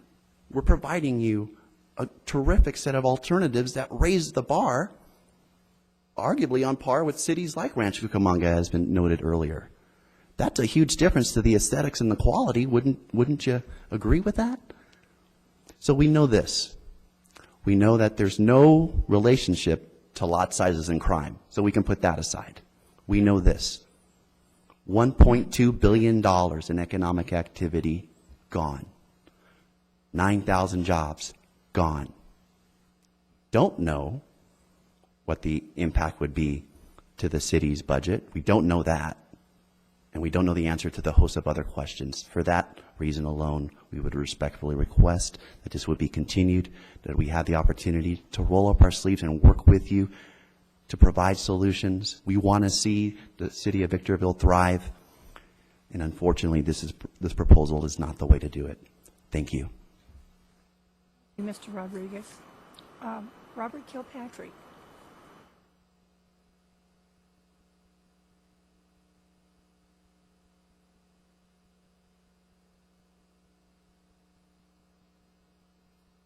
Yes, good evening, Madam Chair, members of the Commission. My name is Rob Kilpatrick. I'm with the firm of Hall & Foreman. My address is 14297 Cajon Street in Victorville. Also, I've been a resident and lived and worked in Victorville for over 30 years and have a vested interest in what occurs in this and have a lot of history on some of the subdivision work that we've done in the city of in the city of Victorville for that long period of time. A lot of you have seen me in front of this planning commission going through tentative map designs and approvals. I want to say that I've designed over thousands of lots in terms of tentative tracts within the city of Victorville and have a clear understanding of how development standards apply to tentative tract layouts. The biggest issue tonight before us and before me, and it's always been my concern, is the idea of doing this zone change for 10,000 square foot lots and also requiring 7,200 square foot lots in existing specific plans and future specific plans. That seems to be the biggest contention here this evening. Is everyone speaking is concerned about this change of the lot sizes and the impacts to that, and in matter of fact, and then potential liability in terms of CEQA concerns. And I think those are all valid concerns that could be coming up. I'm not here to speak on that tonight. My main thing is to focus on that a way out of this would be is the ability to drop the idea of the 10,000 square foot lot zone change and 7,200 square foot lot in specific plans. One of my key concerns in specific plans is, as indicated by one of the developers in the Parkview specific plan, is that you write a specific plan, you include amenities in that specific plan, and it's based on a density. The financial aspects in terms of how to budget the amenities are based on the density. To just change the density in a specific plan changes the whole financial aspects of those specific plans, and to me that creates another concern. But what I want to do, the ability to not require the zone change for 10,000 square foot lots and the 7,200 square foot lots in specific plans, is to focus on the development standards. And as a matter of fact, I was realizing when I was going through a lot of the maps that I've designed and I was going through the development standards presented before you this evening, some of the two key items that are presented in the development standards are to encourage curvilinear streets and encourage cul-de-sacs, not allow reverse corner lots. I've done a lot of subdivision design. If you put a lot of curves in your subdivisions and you put a lot of cul-de-sacs in, you're inherently going to increase the lot size. I've done a lot of subdivisions where on cul-de-sac lots you already have 10,000 square foot lots. Or when you do curvilinear streets, you're going to have lots that exceed 7,200 square feet. It's very rare that I have a subdivision with curvilinear streets that has 7,200 square foot lots in it. They always get a little larger. So if you apply the development standards that are presented and focus on the development standards, you could use those development standards to increase the value of the housing by requiring different things in the architectural features. But again, just by virtue of the design, we can increase the lot size to allow for a little bit of a larger house.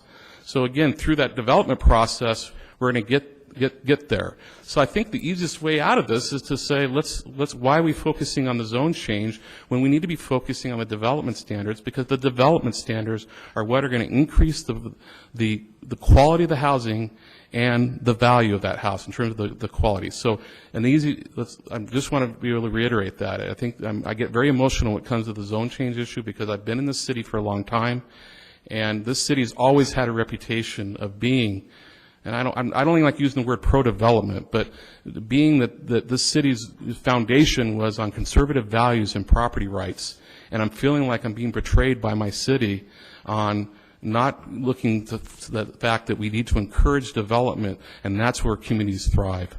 So with that, thank you. Thank you, Mr. Kilpatrick. Nelson Chung.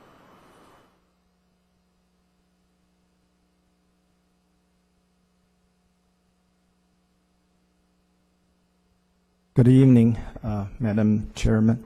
I'm Nelson Chung, President of Pacific Communities. We own over 2,000 lots in the city since late 90s. However, today I'd like to speak to you as a planner or architect instead, from different perspective, instead of from the perspective of being a developer or home builders. I've been working with a lot of other cities, say Lancaster, Palmdale, Moreno Valley, Hesperia, Menifee, or Newport Coast area. What I don't quite understand is when every other city or agencies realize the scarcity of natural resources, including land, water, and energy. So they are going to smaller lot, cluster them, and promote the walkability, and we are going the other way around. And we are the only one doing that. That's something I don't understand the logic. And if I may use one example, for instance, I drove around the city about a month ago, try to document as a percentage of missing landscape in the front yard within certain block. How many houses are missing the front yard landscape? And guess what? Actually, the smaller house, actually the tract has more landscape in the front yard than the bigger one. In particular, when you go to the larger lots and older tract, 80–90% of them actually missing front yard. The question is that what we are looking for? I can't. I mean, as a professional, I just don't see that's the direction we are going. And pardon me if you feel I repeat the same statement, but I like to quote some number I just downloaded today from DataQuick. If we feel the lot size has something to do with the home value of the communities, I like to share some data with you. Apple Valley, next door to us, they have majority in a half-acre lot. They have two zip code. The median is 146,000 and 155,000. And we have three zip code from 140 to 178,000, and Hesperia from 160 to 223,000. As you can tell, there's no correlation at all between the value of the community or homes to lot size. As a matter of fact, personally, we involve some large lot development, and those are the one actually get the front yard, backyard get abandoned first, because we are not after all, we are not talking about, say, couple $2 million, $3 million house. We're talking about $200,000 to $300,000 house. Those homeowners are more than likely, they are just like you and me, and a lot of them have young kids and dual income. Both of the parent has to work, and they just don't have that much time on the weekend after serving their family and to work on the yard. Lastly, I don't want to repeat the same thing you heard before or testify on front of you before, but I feel the implementation part of this amendment probably can be polished. Give you an example, there's no discretion between, regardless how many lots left behind either a specific plan or a developed track. Say, give you an example, if you have 20, 30 lots left behind the POD, under the current amendment, we have to conform to 7,200 or 10,000. And that's really not a way to build upscale development, because as you know, in order to build a valuable track, you have to have your own identity, you have a lot of other things to support that. You can't just have a small pocket trapped behind existing track. That's just not going to work. That's just an example. And also another thing is, I wonder if we have ever considered some other mechanism in lieu of the bigger size. For instance, we can demand certain amenity over the existing PUD, like a more park or I don't know. I mean, fees to help the policing or others requirement, versus just simply enlarge this lot size, which, as others has testified in front of you, we're going to junk all the engineering or even the improvements. And hopefully I have not offended any one of you. That's really not what I meant.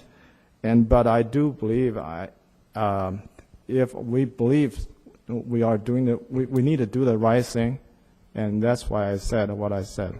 Thank you. Mr. Chairman. Joseph Brady.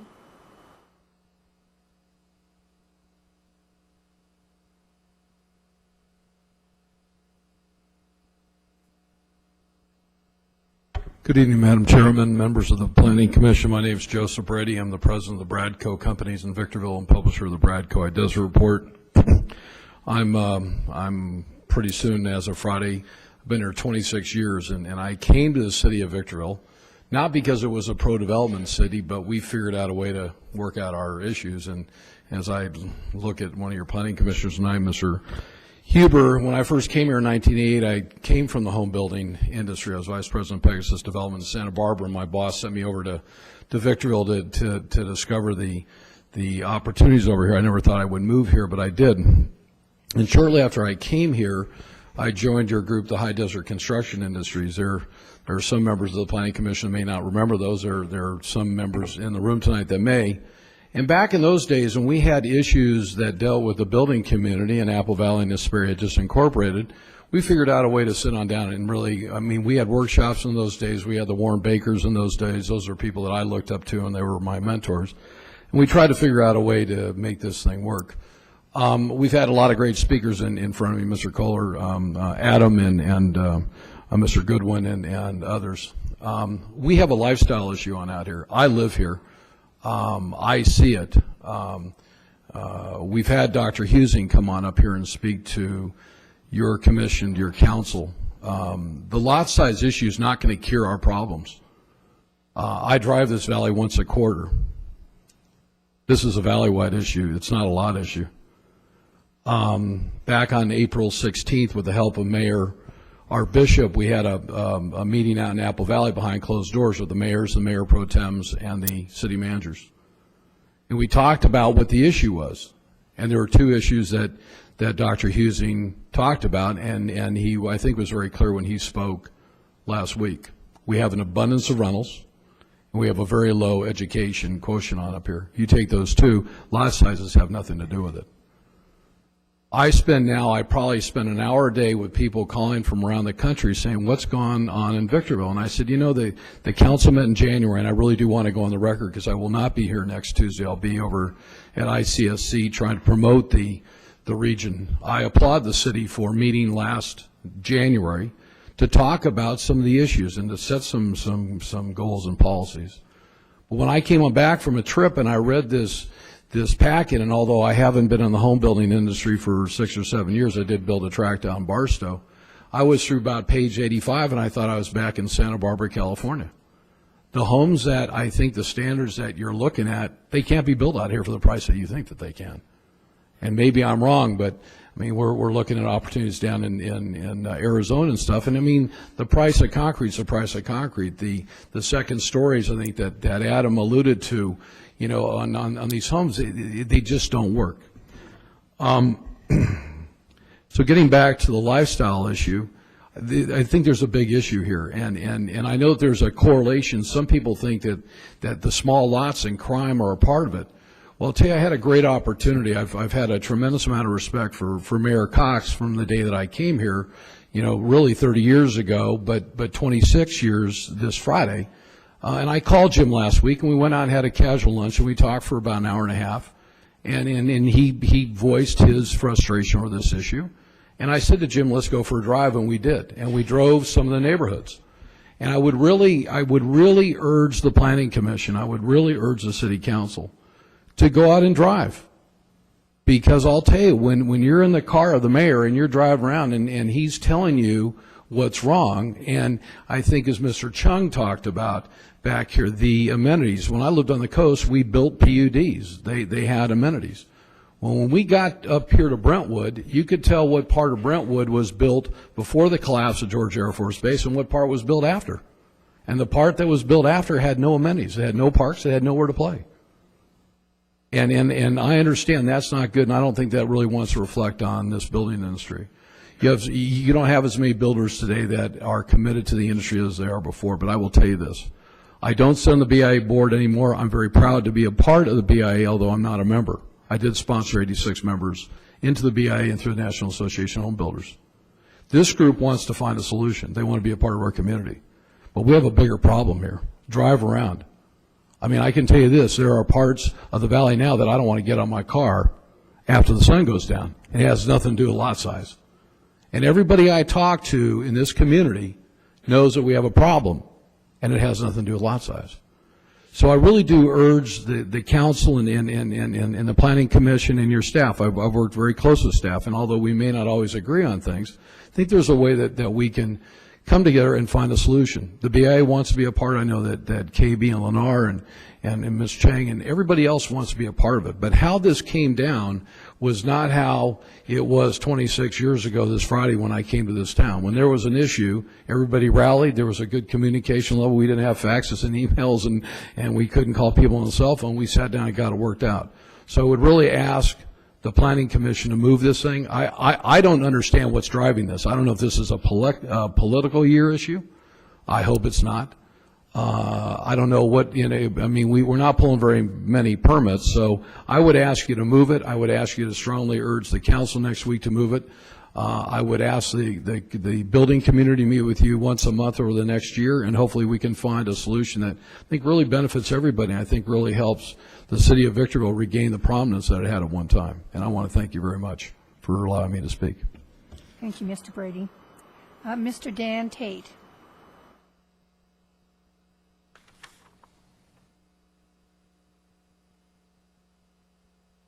Thank you, Madam Chairman.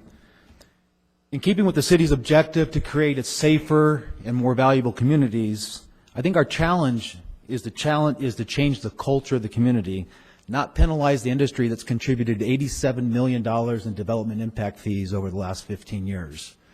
That's not including the spinoff from industrial, office, and commercial.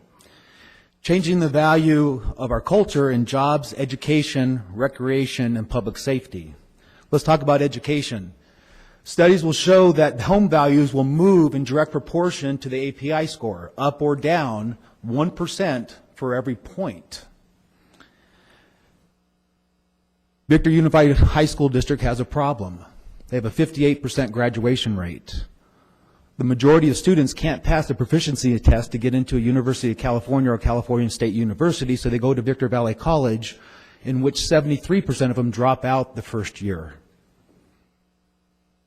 The statistics I have from the sheriff show that 1/3 of all crimes are being committed by people 25 years old and younger. I say we have an unengaged youth. We have an unengaged youth that doesn't have access to recreational opportunities. I've stood before the commission and the council before pushing the idea of community centers. Study after study will show that for every dollar spent on an after-school community center, YMCA, Boys Club, you will save subsequently $12 to $15 in future services. We talked about crime. I got the sheriff's report. Statistically, the crime rate for residential crime in Victorville is identical to Apple Valley. Now, I was challenged on that by saying, listen, you can't take a mile in Apple Valley and say it creates as much crime as a mile in Victorville. I said, you're absolutely right. But apples to apples is, if you take 1,000 people in Victorville, they'll create the same crime as 1,000 people in Apple Valley, except Apple Valley sheriffs have to drive a little bit further to address that crime. I also brought up the issue of rentals. I went to the U.S. Census Bureau. 36,500 households in Victorville. 5,500 of them are apartments. Of the 31,500, 11,500 of the 31,000 single-family detached homes are rentals. Only 937 are Section 8. So Section 8 gets highly mischaracterized as a highly supervised program. I'm glad to see that the city, as I hear, is embracing my idea to start implementing a business license program for rentals that would, again, fund a code enforcement that would be dedicated solely for the enforcement and supervision of rentals. That, I agree with Dr. Husing. That seems to be our problem. Problem's not with homeowners. Homeowners bought that property with pride. That's their pride and joy. That's where they want to be. In respect to the caution about the credibility of Dr. Husing, I sent the city an offer from the Urban Land Institute, not a trade agency, a think tank that goes around the country and solves these problems and works on these problems on real case, not hypotheticals or ideologies. For $15,500, they will prepare a comprehensive study for you in 3 months. In 3 months, you can have a comprehensive study by the largest think tank, land think tank in the country, offering you guidance. That's as neutral as we can get, and you're paying the check. So if there's any question about who pays the check directing the expert, we'll defer it to the city. There was an issue about lot size. Dan, you don't care about kids. I can't believe you've been so involved all these years and you don't care about kids because you don't want them to have a backyard to play in. I said, well, wait a minute. If you push that house further back and further in, you have a smaller backyard than you did with the 7,200 square foot. And the city has a new desert landscaping, which requires rocks in the front yard. So kids can't play in their front yard. Now they have a smaller backyard. I'm not sure the staff report, who relied heavily on Oscar Newman's defensible space theory, which has been largely disproved. I haven't seen a revision in the staff report. Defensible space says more eyes. Give us walking trails, recreation. City about 20 years ago did away with pocket parks, neighborhood parks, for the idea of regional parks.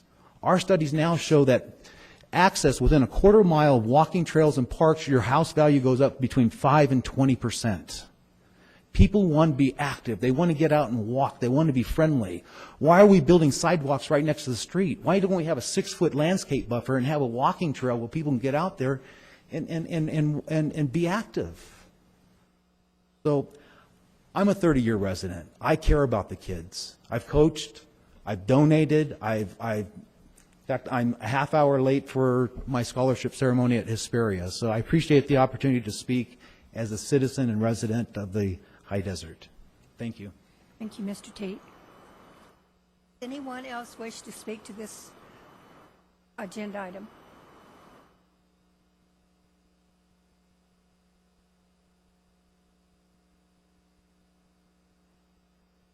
Appropriate then to close the public hearing and turn it over to staff. I'll declare the public hearing closed and see if has any comments.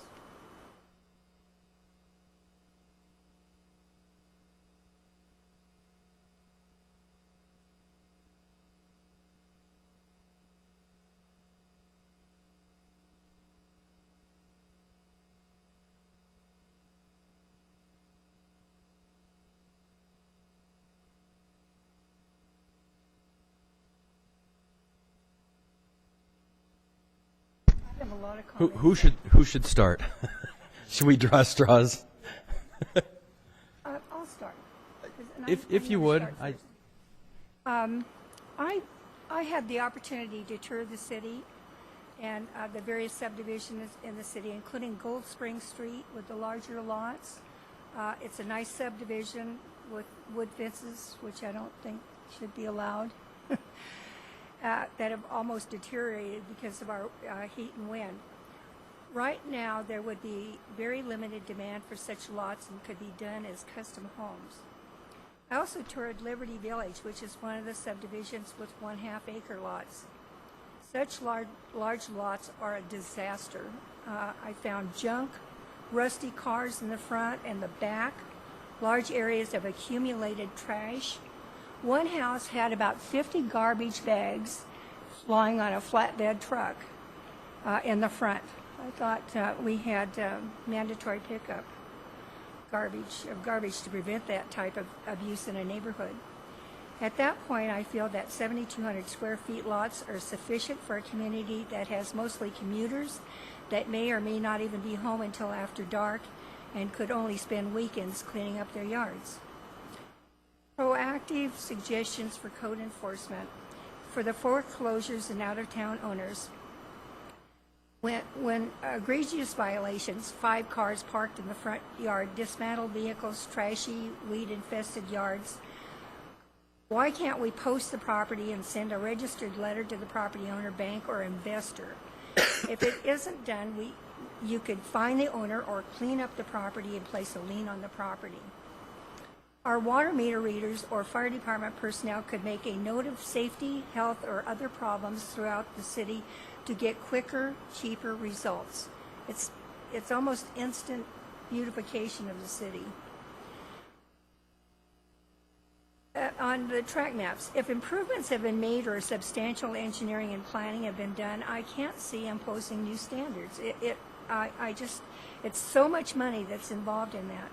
The bubble burst quite suddenly, and those investors were caught off guard, like everybody else was. I think that future PUDs and specific plans should be a minimum of 7,200 unless they are senior citizen housing. I think that should be separate. A lot of the PUDs and specific plans showed plans for school sites, parks, and other amenities that will never be developed or never donated to the city for that purpose. Without those amenities, they are just small lot subdivisions. Those aren't the 5,000 square feet, 4,000 square feet planned unit development PUDs do not have a backyard for the kids. Other considerations on landscaping. When we get into the other things, a 24-inch box versus 15-gallon, could it be either or? I don't know that there's a big difference. Porches. And touring the city, this is something that I thought was a really good idea at one time, the porches, because when I was a kid, we would sit out on the front porch at my grandmother's house, and we knew all the neighbors, and they'd come by, and you'd have cookies and lemonade and all that sort of stuff. But as I was touring and as I've gone through the city, I haven't seen one person sitting outside in a front porch. We're a commuting city, and no one is there. garages, variation of garages facing the street and placing them at the back or a side yard does make a nicer neighborhood. There's one area that I saw that, and it was about 25% of them. And I think what was nice about it is you don't see a sea of white garage doors up and down the street. Second story deviations. If I had 5 children, I have a 2-story house. If I had 5 children, I would have had to have done the whole upstairs wall to wall. As it is, we wanted vaulted ceilings, and so we didn't have that kind of a layout. But I don't understand the reason for the 75%. We really have an elephant to eat, and I would really like to eat it a bite at a time.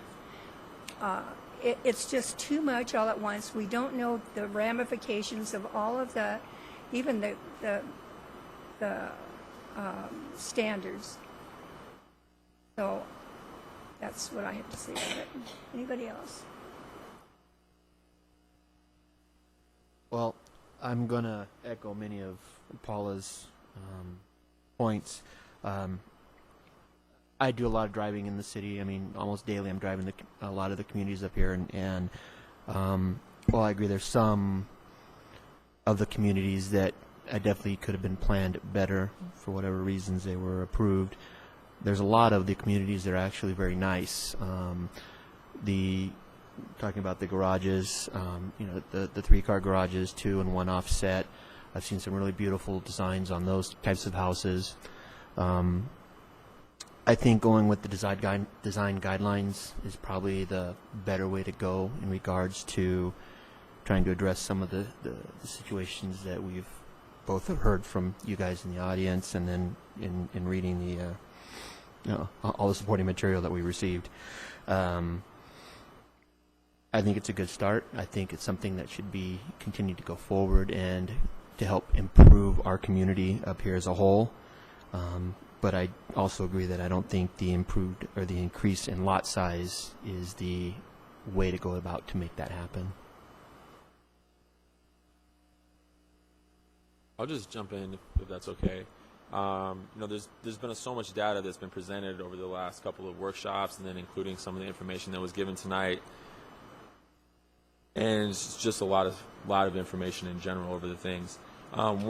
What's sticking out to me, I mean, there's been a lot of goals that were set forth by the City Council, and one of those goals was to improve safety, create higher value residential, prettier, cleaner community, those types of things. And the police chief who was here last time that we met was saying that the majority of crimes that occur in condensed areas. So I've heard the statements and the arguments that has nothing to do with crime, or lot sizes have nothing to do with crime, and I'm just having a hard time making that connection, because if there's more people, that's where the police chief said his deputies are going. And he said that he's, I think, roughly 8 deputies short of what the city needs. I don't think lot sizes are the end-all, be-all, but I think they are one step in potentially the right direction. And I believe that the lot sizes are something that we should definitely take a look at, and I think that we should move forward with.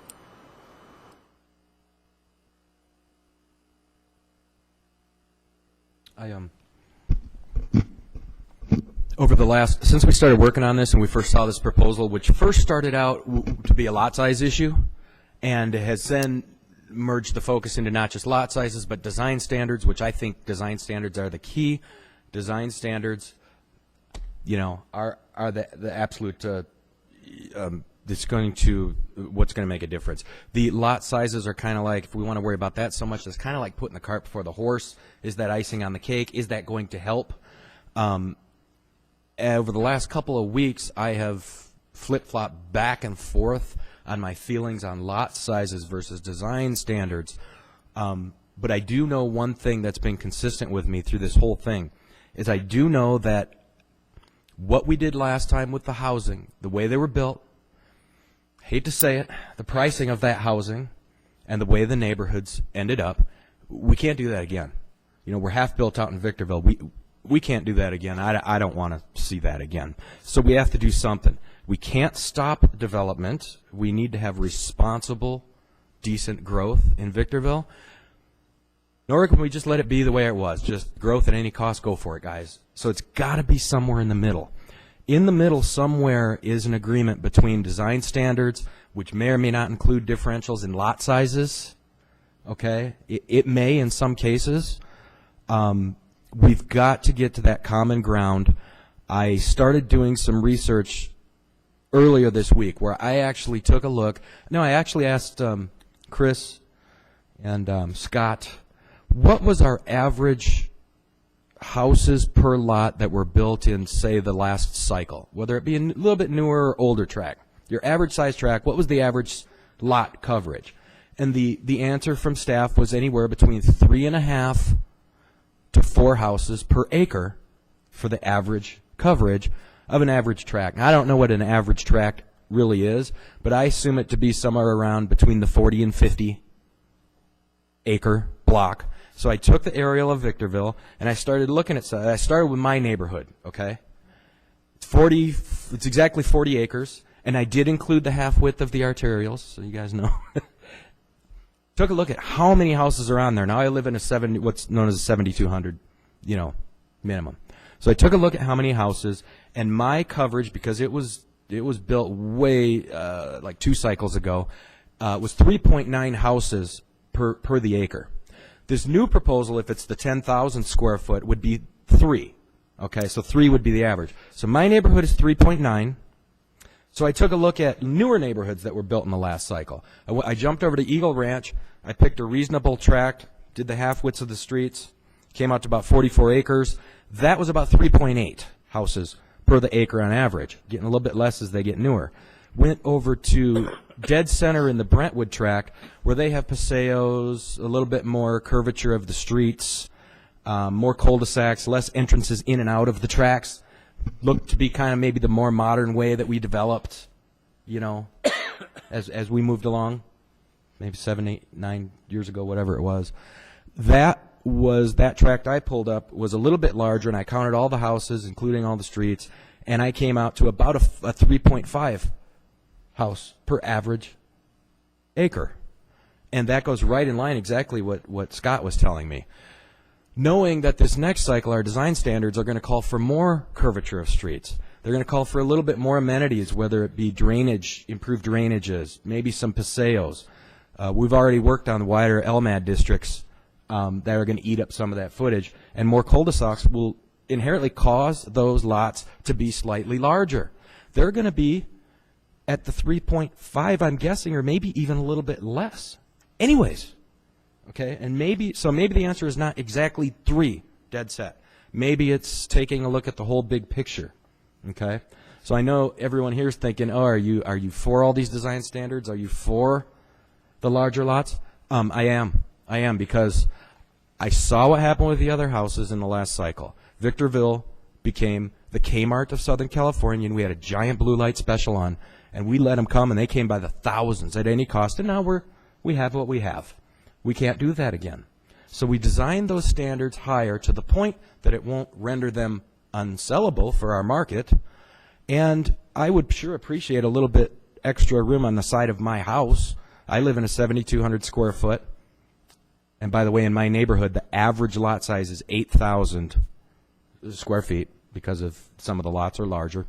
I would certainly like to have a little bit more room on the side of my track house, where if I put my trash cans out of the side of my house, which is the only entrance to the backyard, I have to almost turn sideways to get past my trash cans just to get to the backyard, and the lawnmower's no fun either. It's too tight, you guys. My neighbors have the same problem. Our windows feel like they're 10 feet apart, and they actually are close to that, our bedroom windows for the neighbors. That is too tight. And I would not support raising the cost to build these homes so high that this industry can't make the money and it hurts our community, but I certainly don't want to go the other way. So where does that leave us now? I heard from at least a dozen experts here tonight, and there was a common theme with these guys. And I don't think these people are saying don't make the change, I'm trying to protect my pocketbook here. I think what they're saying could make some sense. And we heard from them that give us a chance to show you more, because I've narrowed it down to what I just said to you guys, but I need to have some of these very important questions answered. Those will come from staff. They'll also come from these folks. But just sitting at this meeting and listening to them say their piece, and I go, okay, I got a bunch more questions. Great. What do I do with that? I would think that it's not an emergency to make a decision on this tonight. I don't think it would be fair to myself or the citizens of the city knowing that there's so much outstanding. I know the city council's pushing. I know they want to make a decision quickly for whatever reason. And if they choose to go ahead and do that, then they can do that. But as planning commissioner, I have to do my job, and I need to know a little bit more. I want higher design standards. I want a little bit larger lots, but does it have to be? Can there be some more meeting in the middle? I guess is what I'm saying, and that can be done through maybe some tours, maybe sitting down in more of an informal workshop, so that I can ask they can say their piece. I can ask my questions back. You guys are wanting to answer me right now. I wanted to bust in the middle when you were talking. That's what I need, and so I'm thinking that I don't want to continue for the sake of continuing, because good leaders make decisions even when they're hard decisions. But I need to make an informed decision, and I would like to spend a little more time working on this, not just thinking about it, but actually working on it, and get our recommendation to the council as soon as possible. But I can't do it tonight, and I wondered how you guys felt. Got a couple comments here. The very first meeting, City Council wants to upgrade Victorville to make it a better place to live. I understand all that. Right now, we're 8 policemen short, 2 code enforcement officers, 2 animal control officers. How are we going to work together to try and get a better house? Right now, a house has to sell for about $150 to break even for Victorville. I would love to have, I went to a tract that had 28 homes, 10,000 square foot to 13,000 square foot lots with large homes with nice landscape, no junk cars or boats and motor homes in the front yards. But who can afford that in Victorville? The only type of people that can afford that are government or unions. I don't know the magic number of lot sizes. Why couldn't they be 85,992? I can go on and on and on. We're charged with making the city a better place. The lot size come up by a certain council people, and that's what they're stuck on. I don't know why. I think you can do a lot with a 72 or 8,000 or 85. I am not prepared to act on a zone change. I do not have enough information that I feel good about. I am not ready to act on the design guidelines and amending the development standard for single-family resident until the lot size is determined. I think the city council should have a meeting and get the lot size down first, and then we work on the guidelines and go from there.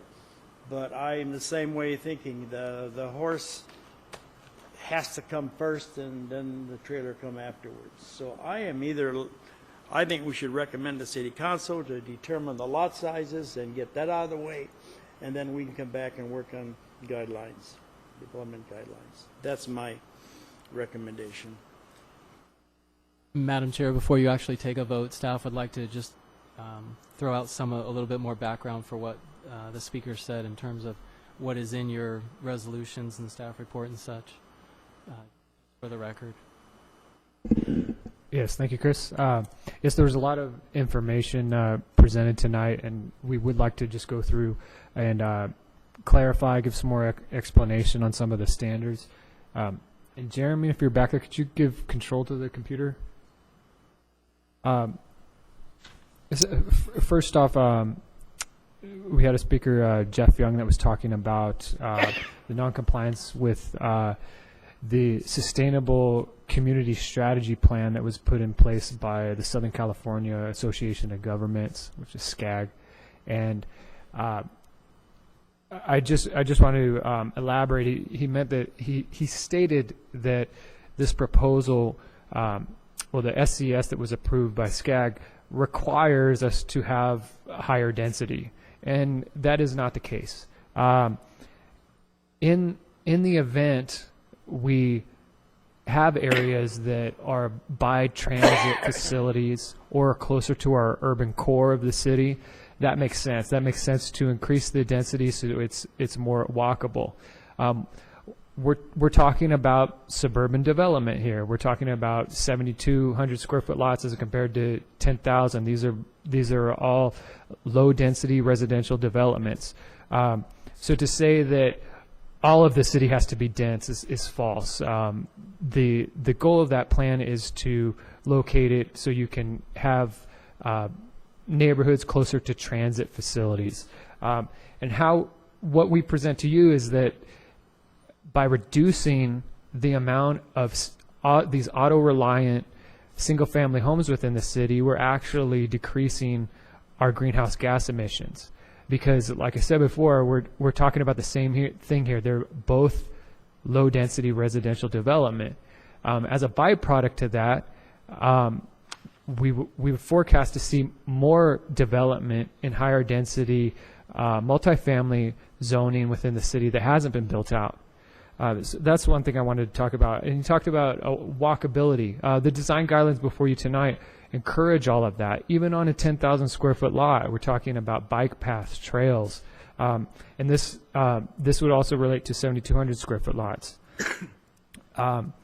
We're not changing the geographic area. Like I said before, once we build out single family, we're focusing on the undeveloped multifamily or simultaneously. I also wanted to point out there's been no evidence about this relating to crime.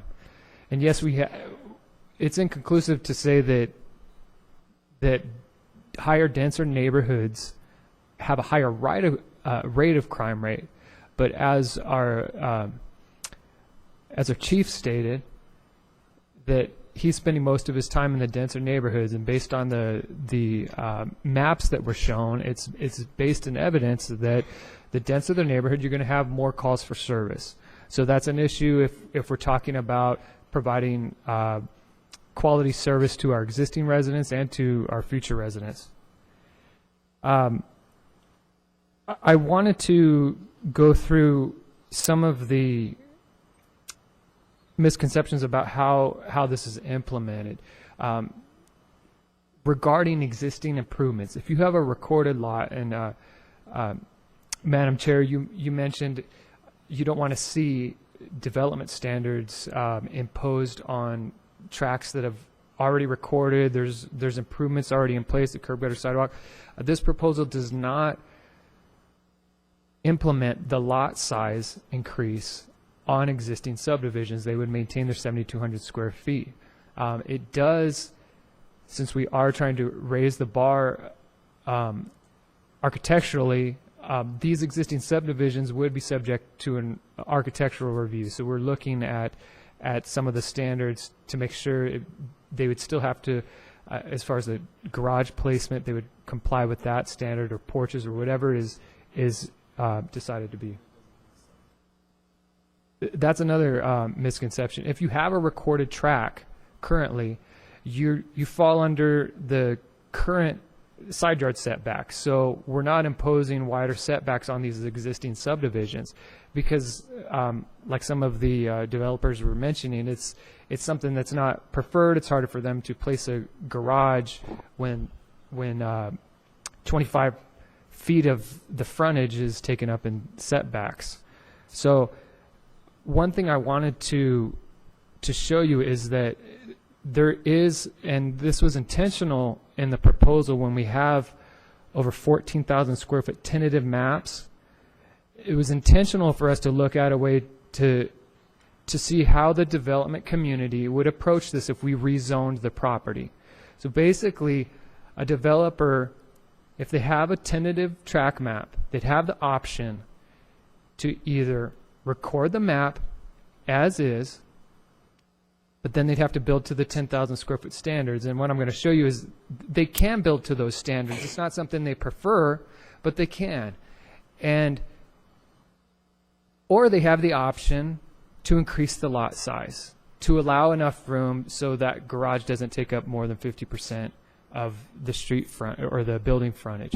And Scott, while you're doing that, get into Yeah. that, can I break in just for a little bit? Again, this proposal started based on the strategic planning goals of higher value residential, safer community, and prettier community. And we had the design guidelines going years ago, and we worked on those. Then the other issue that came up was the setbacks. Like Rob just mentioned, the houses are too close together. It creates too many issues. How do we deal with that? We increase the setbacks. Well, when you do that on a 7,200 square foot lot, that's 60 feet wide, a lot of them, you end up, like they're saying, it's an unbuildable, it's not a project that they have. That's where the larger lot size came from.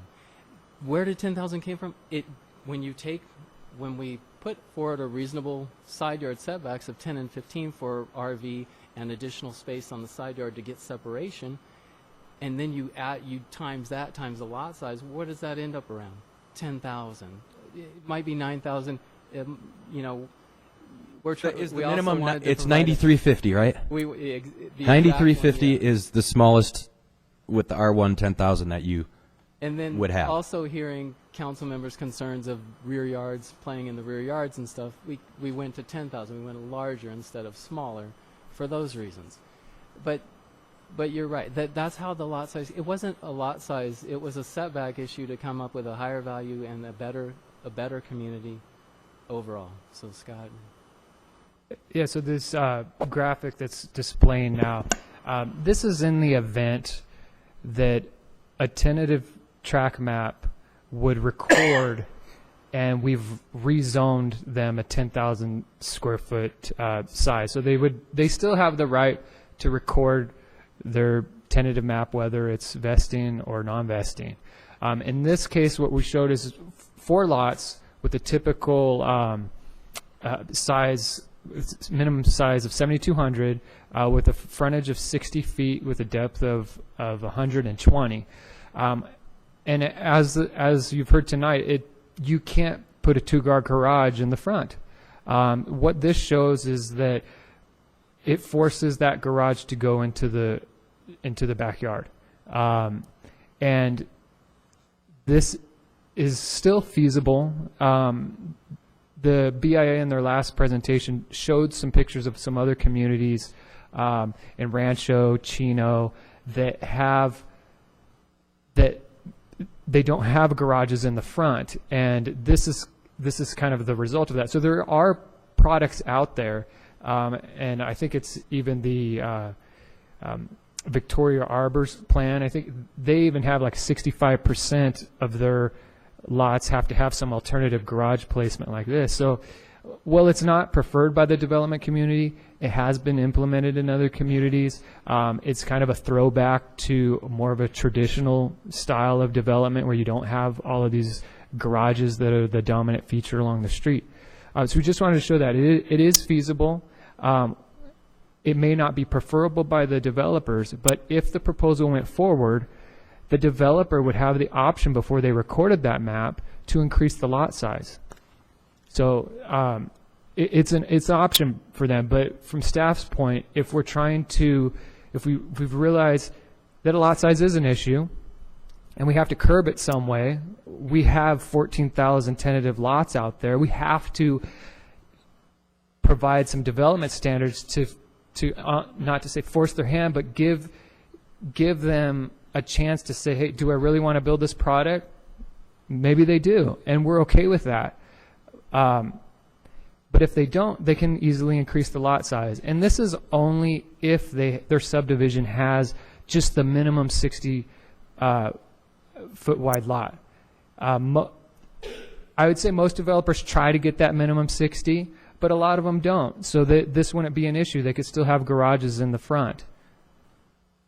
Hey, can you put an estimate on that last slide? What you think the square footage of those homes would be? Just the estimate, because I know it's not written on there. I can't really speculate on that, but yes, I didn't calculate the square footage of the home. I would put on record that they could easily hit the 1,600 square foot based on the design. But as far as anything larger than that, they may have to go to a second story product. And that's what you saw in the Chino and the Rancho Cucamonga examples that were provided. Again, this is an option for the developer. If they don't want to build this product, they can opt to do a larger lot. This is to show the recorded lots that are currently out there. There's about 3,800 of them. When we implement the design guidelines standard, it's not going to require them to increase their lot size of their already recorded lot, but this shows some building placement on how they can implement the garage placement. On the right-hand side, you see the garages, and those are represented by the triangular shapes. Those are two forward-facing garages, take up 50%, take up less than 50% of the frontage. And the overall, this 4-lot subdivision, it's only 50% of the total of 4 units. The other 2 on the left-hand side have a 2 deep recessed garages. It's feasible to build. We've seen it in other communities, and it's something that's going to add more variation on the frontage of the street scene. There was discussion about the 75% second story setback issue. This is similar to a floor area ratio. It's not uncommon for communities to limit the size of a second story unit. If we take issue with the second stories that have been built in this city that are just 1-2 story box that have no variation, this standard was put in place to add that articulation or require the developer to put in a covered patio or porch or something that adds the variation between the first story and the second story. So again, it's not something that's unfeasible.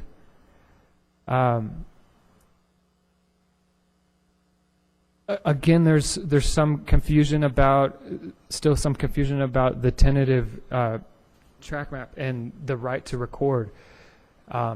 We've stated in the prior workshop, a tentative track map still has the right to record, and the developer needs to know that, and that by not recording it or allowing it to expire, yes, then they'd have to come back and comply with standards. But by no means does this proposal limit their right to record their tentative track map. If I might, Scott, as well, if they have a vested recorded map, then they probably are exempt from changing design guidelines on them as well. If it's a vested tentative map, they're going to be designing consistent with your code as it currently reads.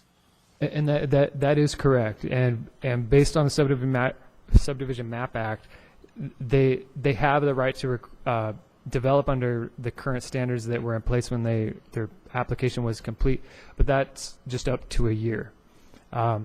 So a lot of let me expand on that a little bit. If a developer were to record their map, the vested map, begin construction, and then that 1 year expire and they haven't finished all their lots, they could come back before you and say, can I change my zone from R1 10,000 to R1 7,200?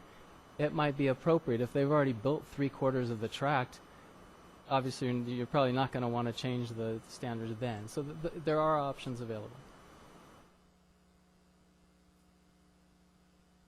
There was also some discussion about energy, water, and are we using our land properly and efficiently?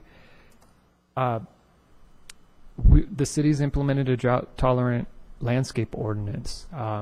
We are requiring landscape standards that aren't in place currently, and with the proactive residential enforcement, we could clean up even existing neighborhoods. But for future development, we have standards in place that are all drought tolerant, so less water uses. We expect that by creating a third less lots within our single family, we're actually reducing the water usage. Also energy, there's there's development guidelines within this proposal that require solar, and this is something that's consistent with our general plan. Let's see.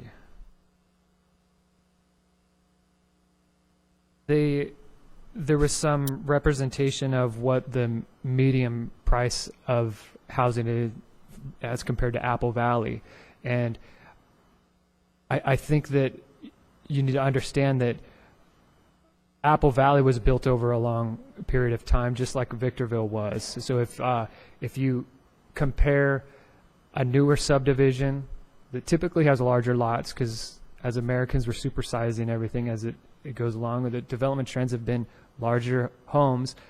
In this last wave, you're going to see that Apple Valley has higher values for residential as compared to their existing or development standards, sorry, the developments that have been around for a long time.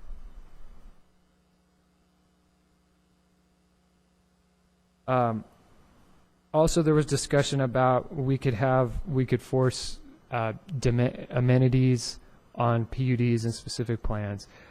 These plans are already in place, and in retrospect, when you say we have to live with, or we can't do what we did prior, we have specific plans and PUDs in the pipeline currently that have entitlements that will do exactly that. So by creating a minimum lot size standard, that is something that still gives the developer the ability to come back to us and say, hey, I'm going to provide these more amenities. In return, can I keep my lot size? That's something that they can always come back and ask for. So this is a land use police power issue that the city has the ability to enforce, that would in act actually force the development community to come back to the negotiating table, because we don't have to live with what's in the pipeline. If you're saying tonight that it's not something that you want to see happen again, we have it in the pipeline currently. So I just wanted to, go over some of those issues. I don't know, Chris, if you want me to elaborate on anything else, but okay. But yeah, we're here if you have any other questions. And then I would like to, hearing your discussion, if you would like more time to review this, if you'd like more time to go over stuff, I think that should be a recommendation to the city council, that that you haven't had enough time, that you but forward your recommendation as that to the council, not to leave here continuing the item for 2 weeks or for a month or something, but to make your recommendation to go forward to the council with further review. And Madam Chair, if I might, I just want to address a couple of procedural issues regardless of whatever you decide. In the BIA letter, they raised issues with respect to the adequacy of the notice. We have reviewed that letter. We believe that the notice supplied was consistent with the requirements of Government Code 64094. We published in accordance with Government Code Section 65353C and 65091A4. So we don't believe there's any issue with respect to the publication of notice. With respect to the issues raised on staff's determination that this is a common sense exemption under CEQA, you'll find more information in your package. Staff has supplemented the information that's provided to you. We believe there are facts and information provided that supports that determination. There's substantial evidence in the record that would support that conclusion, just from a procedural standpoint. Also, before you make any decision, you should definitely acknowledge that there's a lot of supplemental information provided by staff and findings and determinations that I would hope that, depending on which decision you make, you would also adopt those findings and determinations and the information provided and make that certainly part of your decision-making process, regardless of which way you go.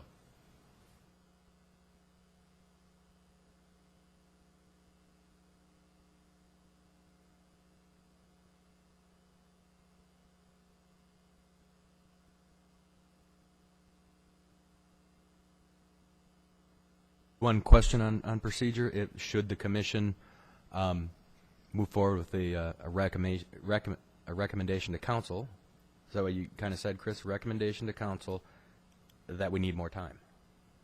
That would go to council, like they would know that tomorrow, and would there be a response, or would they respond at the next council meeting, and would we sit around waiting? Do we do something or not?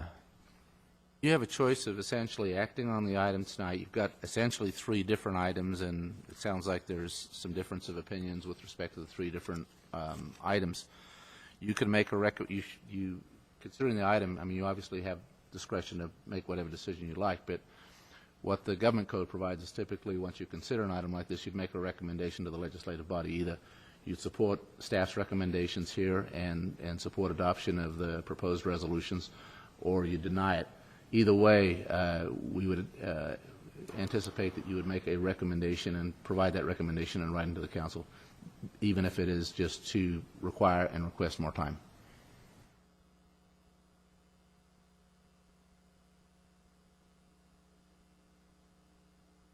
Why don't we separate the lot sizes with our recommendation to the city council and the standards?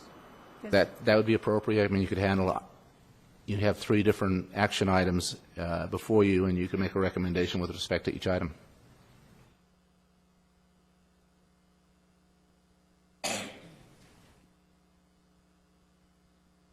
Madam Chair, what was the what were you getting at with that question?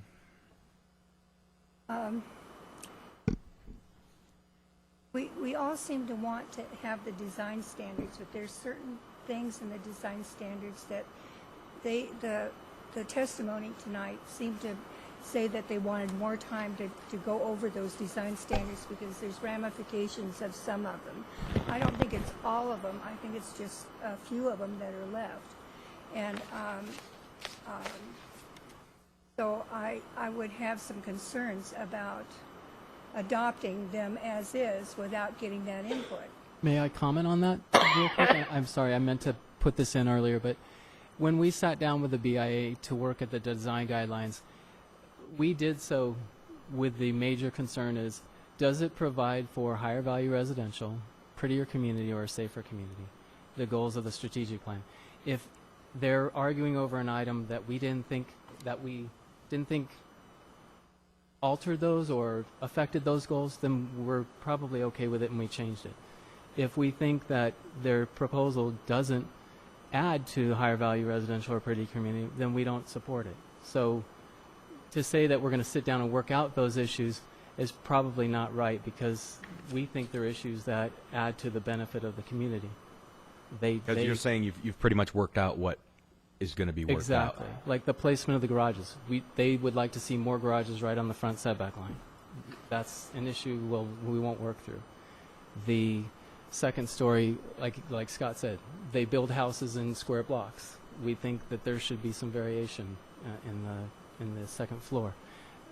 A design issue that saves the builder money but doesn't add to higher value residential necessarily. There are some house designs in architecture, don't get me wrong, that do have that style, but those would be intermixed with other ones. So it's just issues that was our goal in going into discussions, was to try and keep higher value residential, prettier community. Then, Madam Chair, were you suggesting making different motions possibly to break out lot sizes versus design standards?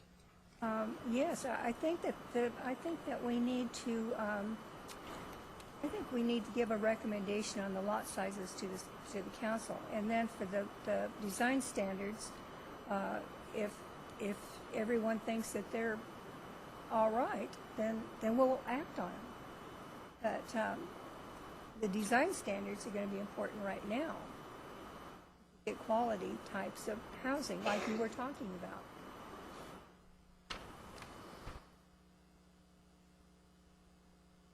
Personally, I'm closer to making a decision, I would guess, on the design standards than the actual forcing of the lot sizes. But it is still confusing. I've heard testimony that was very clear tonight from experts that said you can't fit these houses on there, you can't do it. And then we're showed pictures that you can, and I'm sure there's rebuttals in your minds right now that we can, but I would just want to be a little more sure that what city staff is saying is correct, or the experts, the other experts are saying to be sure, and really at that point, then once again, lot size is part of the design standard. They really could be tied together. I feel it might be a little dangerous to separate the two and then vote for one and let that one go to the council and let them decide, or we need a little more time, and they say no, we're going to decide, and now it's split too far apart. I don't really have an answer, but that's my fear.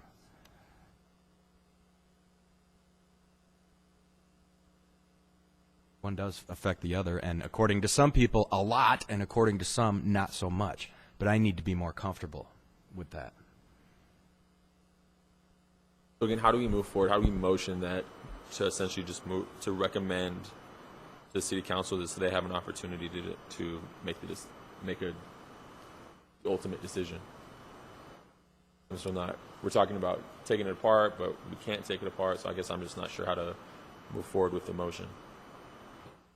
Well, I mean, it's up to you to decide whether you want to make a recommendation to the council, handle all three items together, which you absolutely can do, and the recommendation could either be to support staff's recommendation or to not support staff's recommendation. What the code does require is that you should give whatever reason it is supporting the recommendation, or if you felt appropriate, you could, decide on each issue. Obviously, there are concerns that they are inextricably linked, and so that should factor in. So it's really your discretion as to what you want to send back to the city council, if anything. Should it go with the recommendation of the council to give us a little bit more time? What happens then? That recommendation goes to their next council meeting? That recommendation would go to, as soon as the city council will agendize it, and then the city council ultimately is going to decide one way or the other what to do with this issue. So probably at that next meeting, that once it's able to agendize, then we would know if the council would say, yeah, guys, keep working on it, or no. Right. So we're kind of sitting stagnant till then. If they say no, can they make a decision on whether or not to adopt this then? Or ultimately, the city council is the one that ultimately adopts this zoning ordinance. So any change to the zoning ordinance is a city council decision. They ultimately will do it. What they do is they send it to you for a recommendation. They're not necessarily bound by your recommendation, but they are seeking a recommendation, and any recommendation you make should be supported, like I said, by the reasons for your recommendation. And that recommendation could be that your recommendation is to give it more time, or to seek direction from the city council, or approve or deny. I'm sorry. So if we just like hypothetically, we say to, we recommend to the city council that we need more time. The next city council meeting, they can either accept giving us more time, reject giving us more time, and let's just say they reject giving us more time. Can they then make a decision on whether or not to adopt or deny staff's recommendation? Ultimately, yes, they are not bound by the recommendation of the Planning Commission. Okay, thank you. I still think we should let city council make the lot size, and then we go from there. They have the full control. Whatever we vote on tonight, they can overturn us, whatever they want. I like to see what they have to say. And I disagree with Carlos. Then the design standards can go. You can put those on any size lot. I have mixed emotions where the council. You all listened to the council the other night. There's mixed emotions where they're going with this. I'm not ready to vote on this. I'll vote no on anything you do here tonight.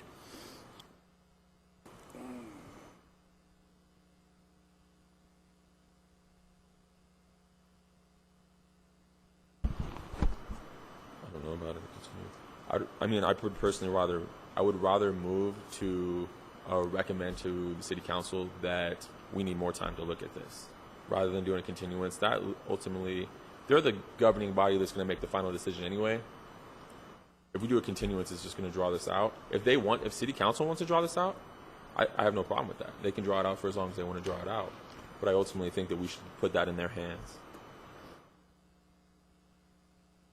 Want to make a motion? Sure. So I'm trying to put my words together, but essentially, let me try and see if this works for you. It'd be a motion of the Planning Commission to recommend to the City Council that you believe the Planning Commission would would require more time to analyze these issues and seek more time to analyze these issues. And the reason would be because you believe there's information that still needs to be basically vetted completely, and discussed completely. I will go ahead and make a motion using the words of the city attorney. Much more eloquent than I can do it. I'll second.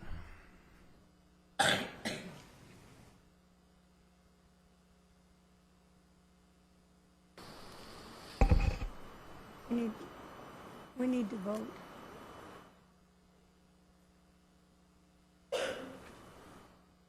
But just for clarification, the motion is a recommendation.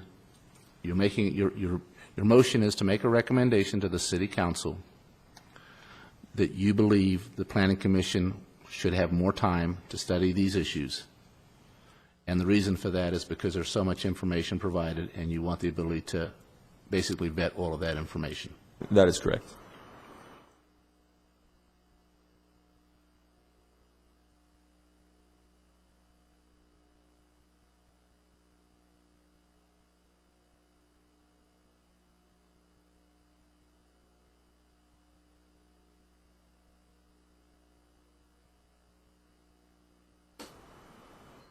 So, got a motion, ask for a second.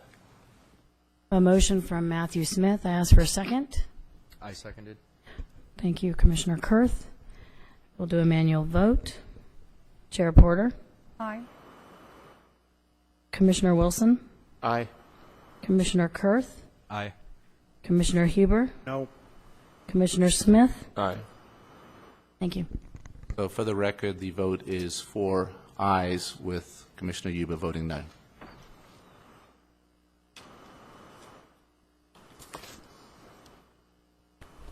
Our next item is public comments on planning matters. In compliance with the Brown Act, it is necessary for the Planning Commission to make available time for members of the public to address the Planning Commission on items of interest that fall within the Planning Commission's subject matter jurisdiction. Please limit the length of your comments to 3 minutes.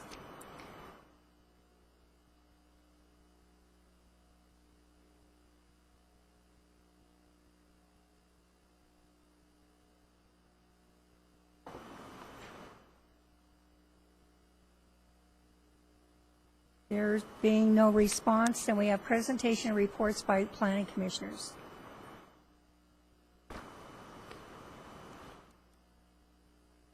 I hope we did the right thing, because this is really important, and I would like to be known for the record once again that my feeling on the lot size and development standard proposal to the City Council is the fact that I really, truly, I'm getting close on this stuff, and I really need to know more with the help of staff and some of the other experts. I'm getting close, and so I would hope that the council, by saying this on the record, if they do, read our minutes, that that we can still have the opportunity to dig in and make the appropriate, professional, and best recommendation for the city of Victorville to our city council, and we hope that helps.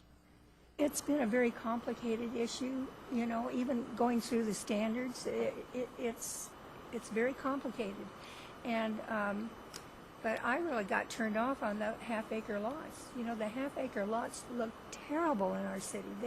It just, I know it's not a half-acre lot, 18,000, but those were the worst tracts that we have in the whole city as far as I was concerned.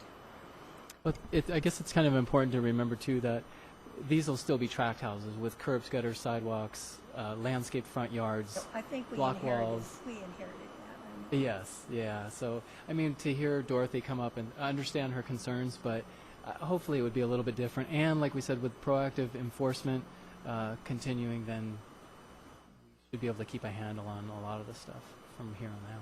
Yeah, sure. I would like to echo really what Commissioner Curtis said as far as making the right decision. But, it's hard to say that just because we have lot sizes in Victorville that are large and are ugly, that's what these new lot sizes are going to look like. Because a lot of those are on older parts of Victorville, and their houses are incredibly small, and there's no, the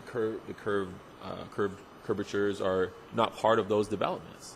So I think that adding those parts to the development in addition to having a standard on a minimum size, which again, 9,300 square feet, 10,000 square feet, whatever. But I think we have the wrong, some people in the audience have the wrong image. Long or big lot sizes means ugly Victorville, and I don't think that that's going to be the case. And I think it does, it's not going to be the one thing that fixes everything, but with additional, I can't remember what Chris just said, but enforcement of certain things, I think it's going to be a big step in the right direction, which is how I feel. I think so. If I could expand on that just a little bit, I didn't get to say it during that portion, but really with my research, and I may be off, but it's just numbers and maps, and at roughly 3.5 homes per acre, with this new proposal being 3, and quite possibly with the changes, it might be even less. That we're talking, maybe a 15% difference. We're talking well less than 2,000 square foot difference, according to that proposal, assuming that our neighborhoods don't have more things. And I forgot about bike paths and things like that we need to have as well. That chews it up a little bit more as well. So, with this gigantic, oh my gosh, the lot size, the world's falling, it's really not that far off if we look at it that way. I may be a little off, but I think it's not that far off. I think you're right. And the comparison of the two.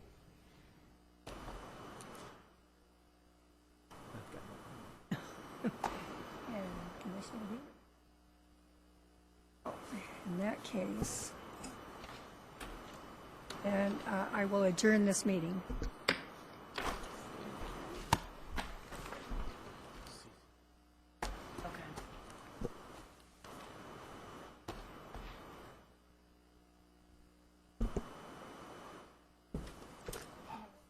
How could I recuse myself? That's what I kept trying to put it, stack it in your stack.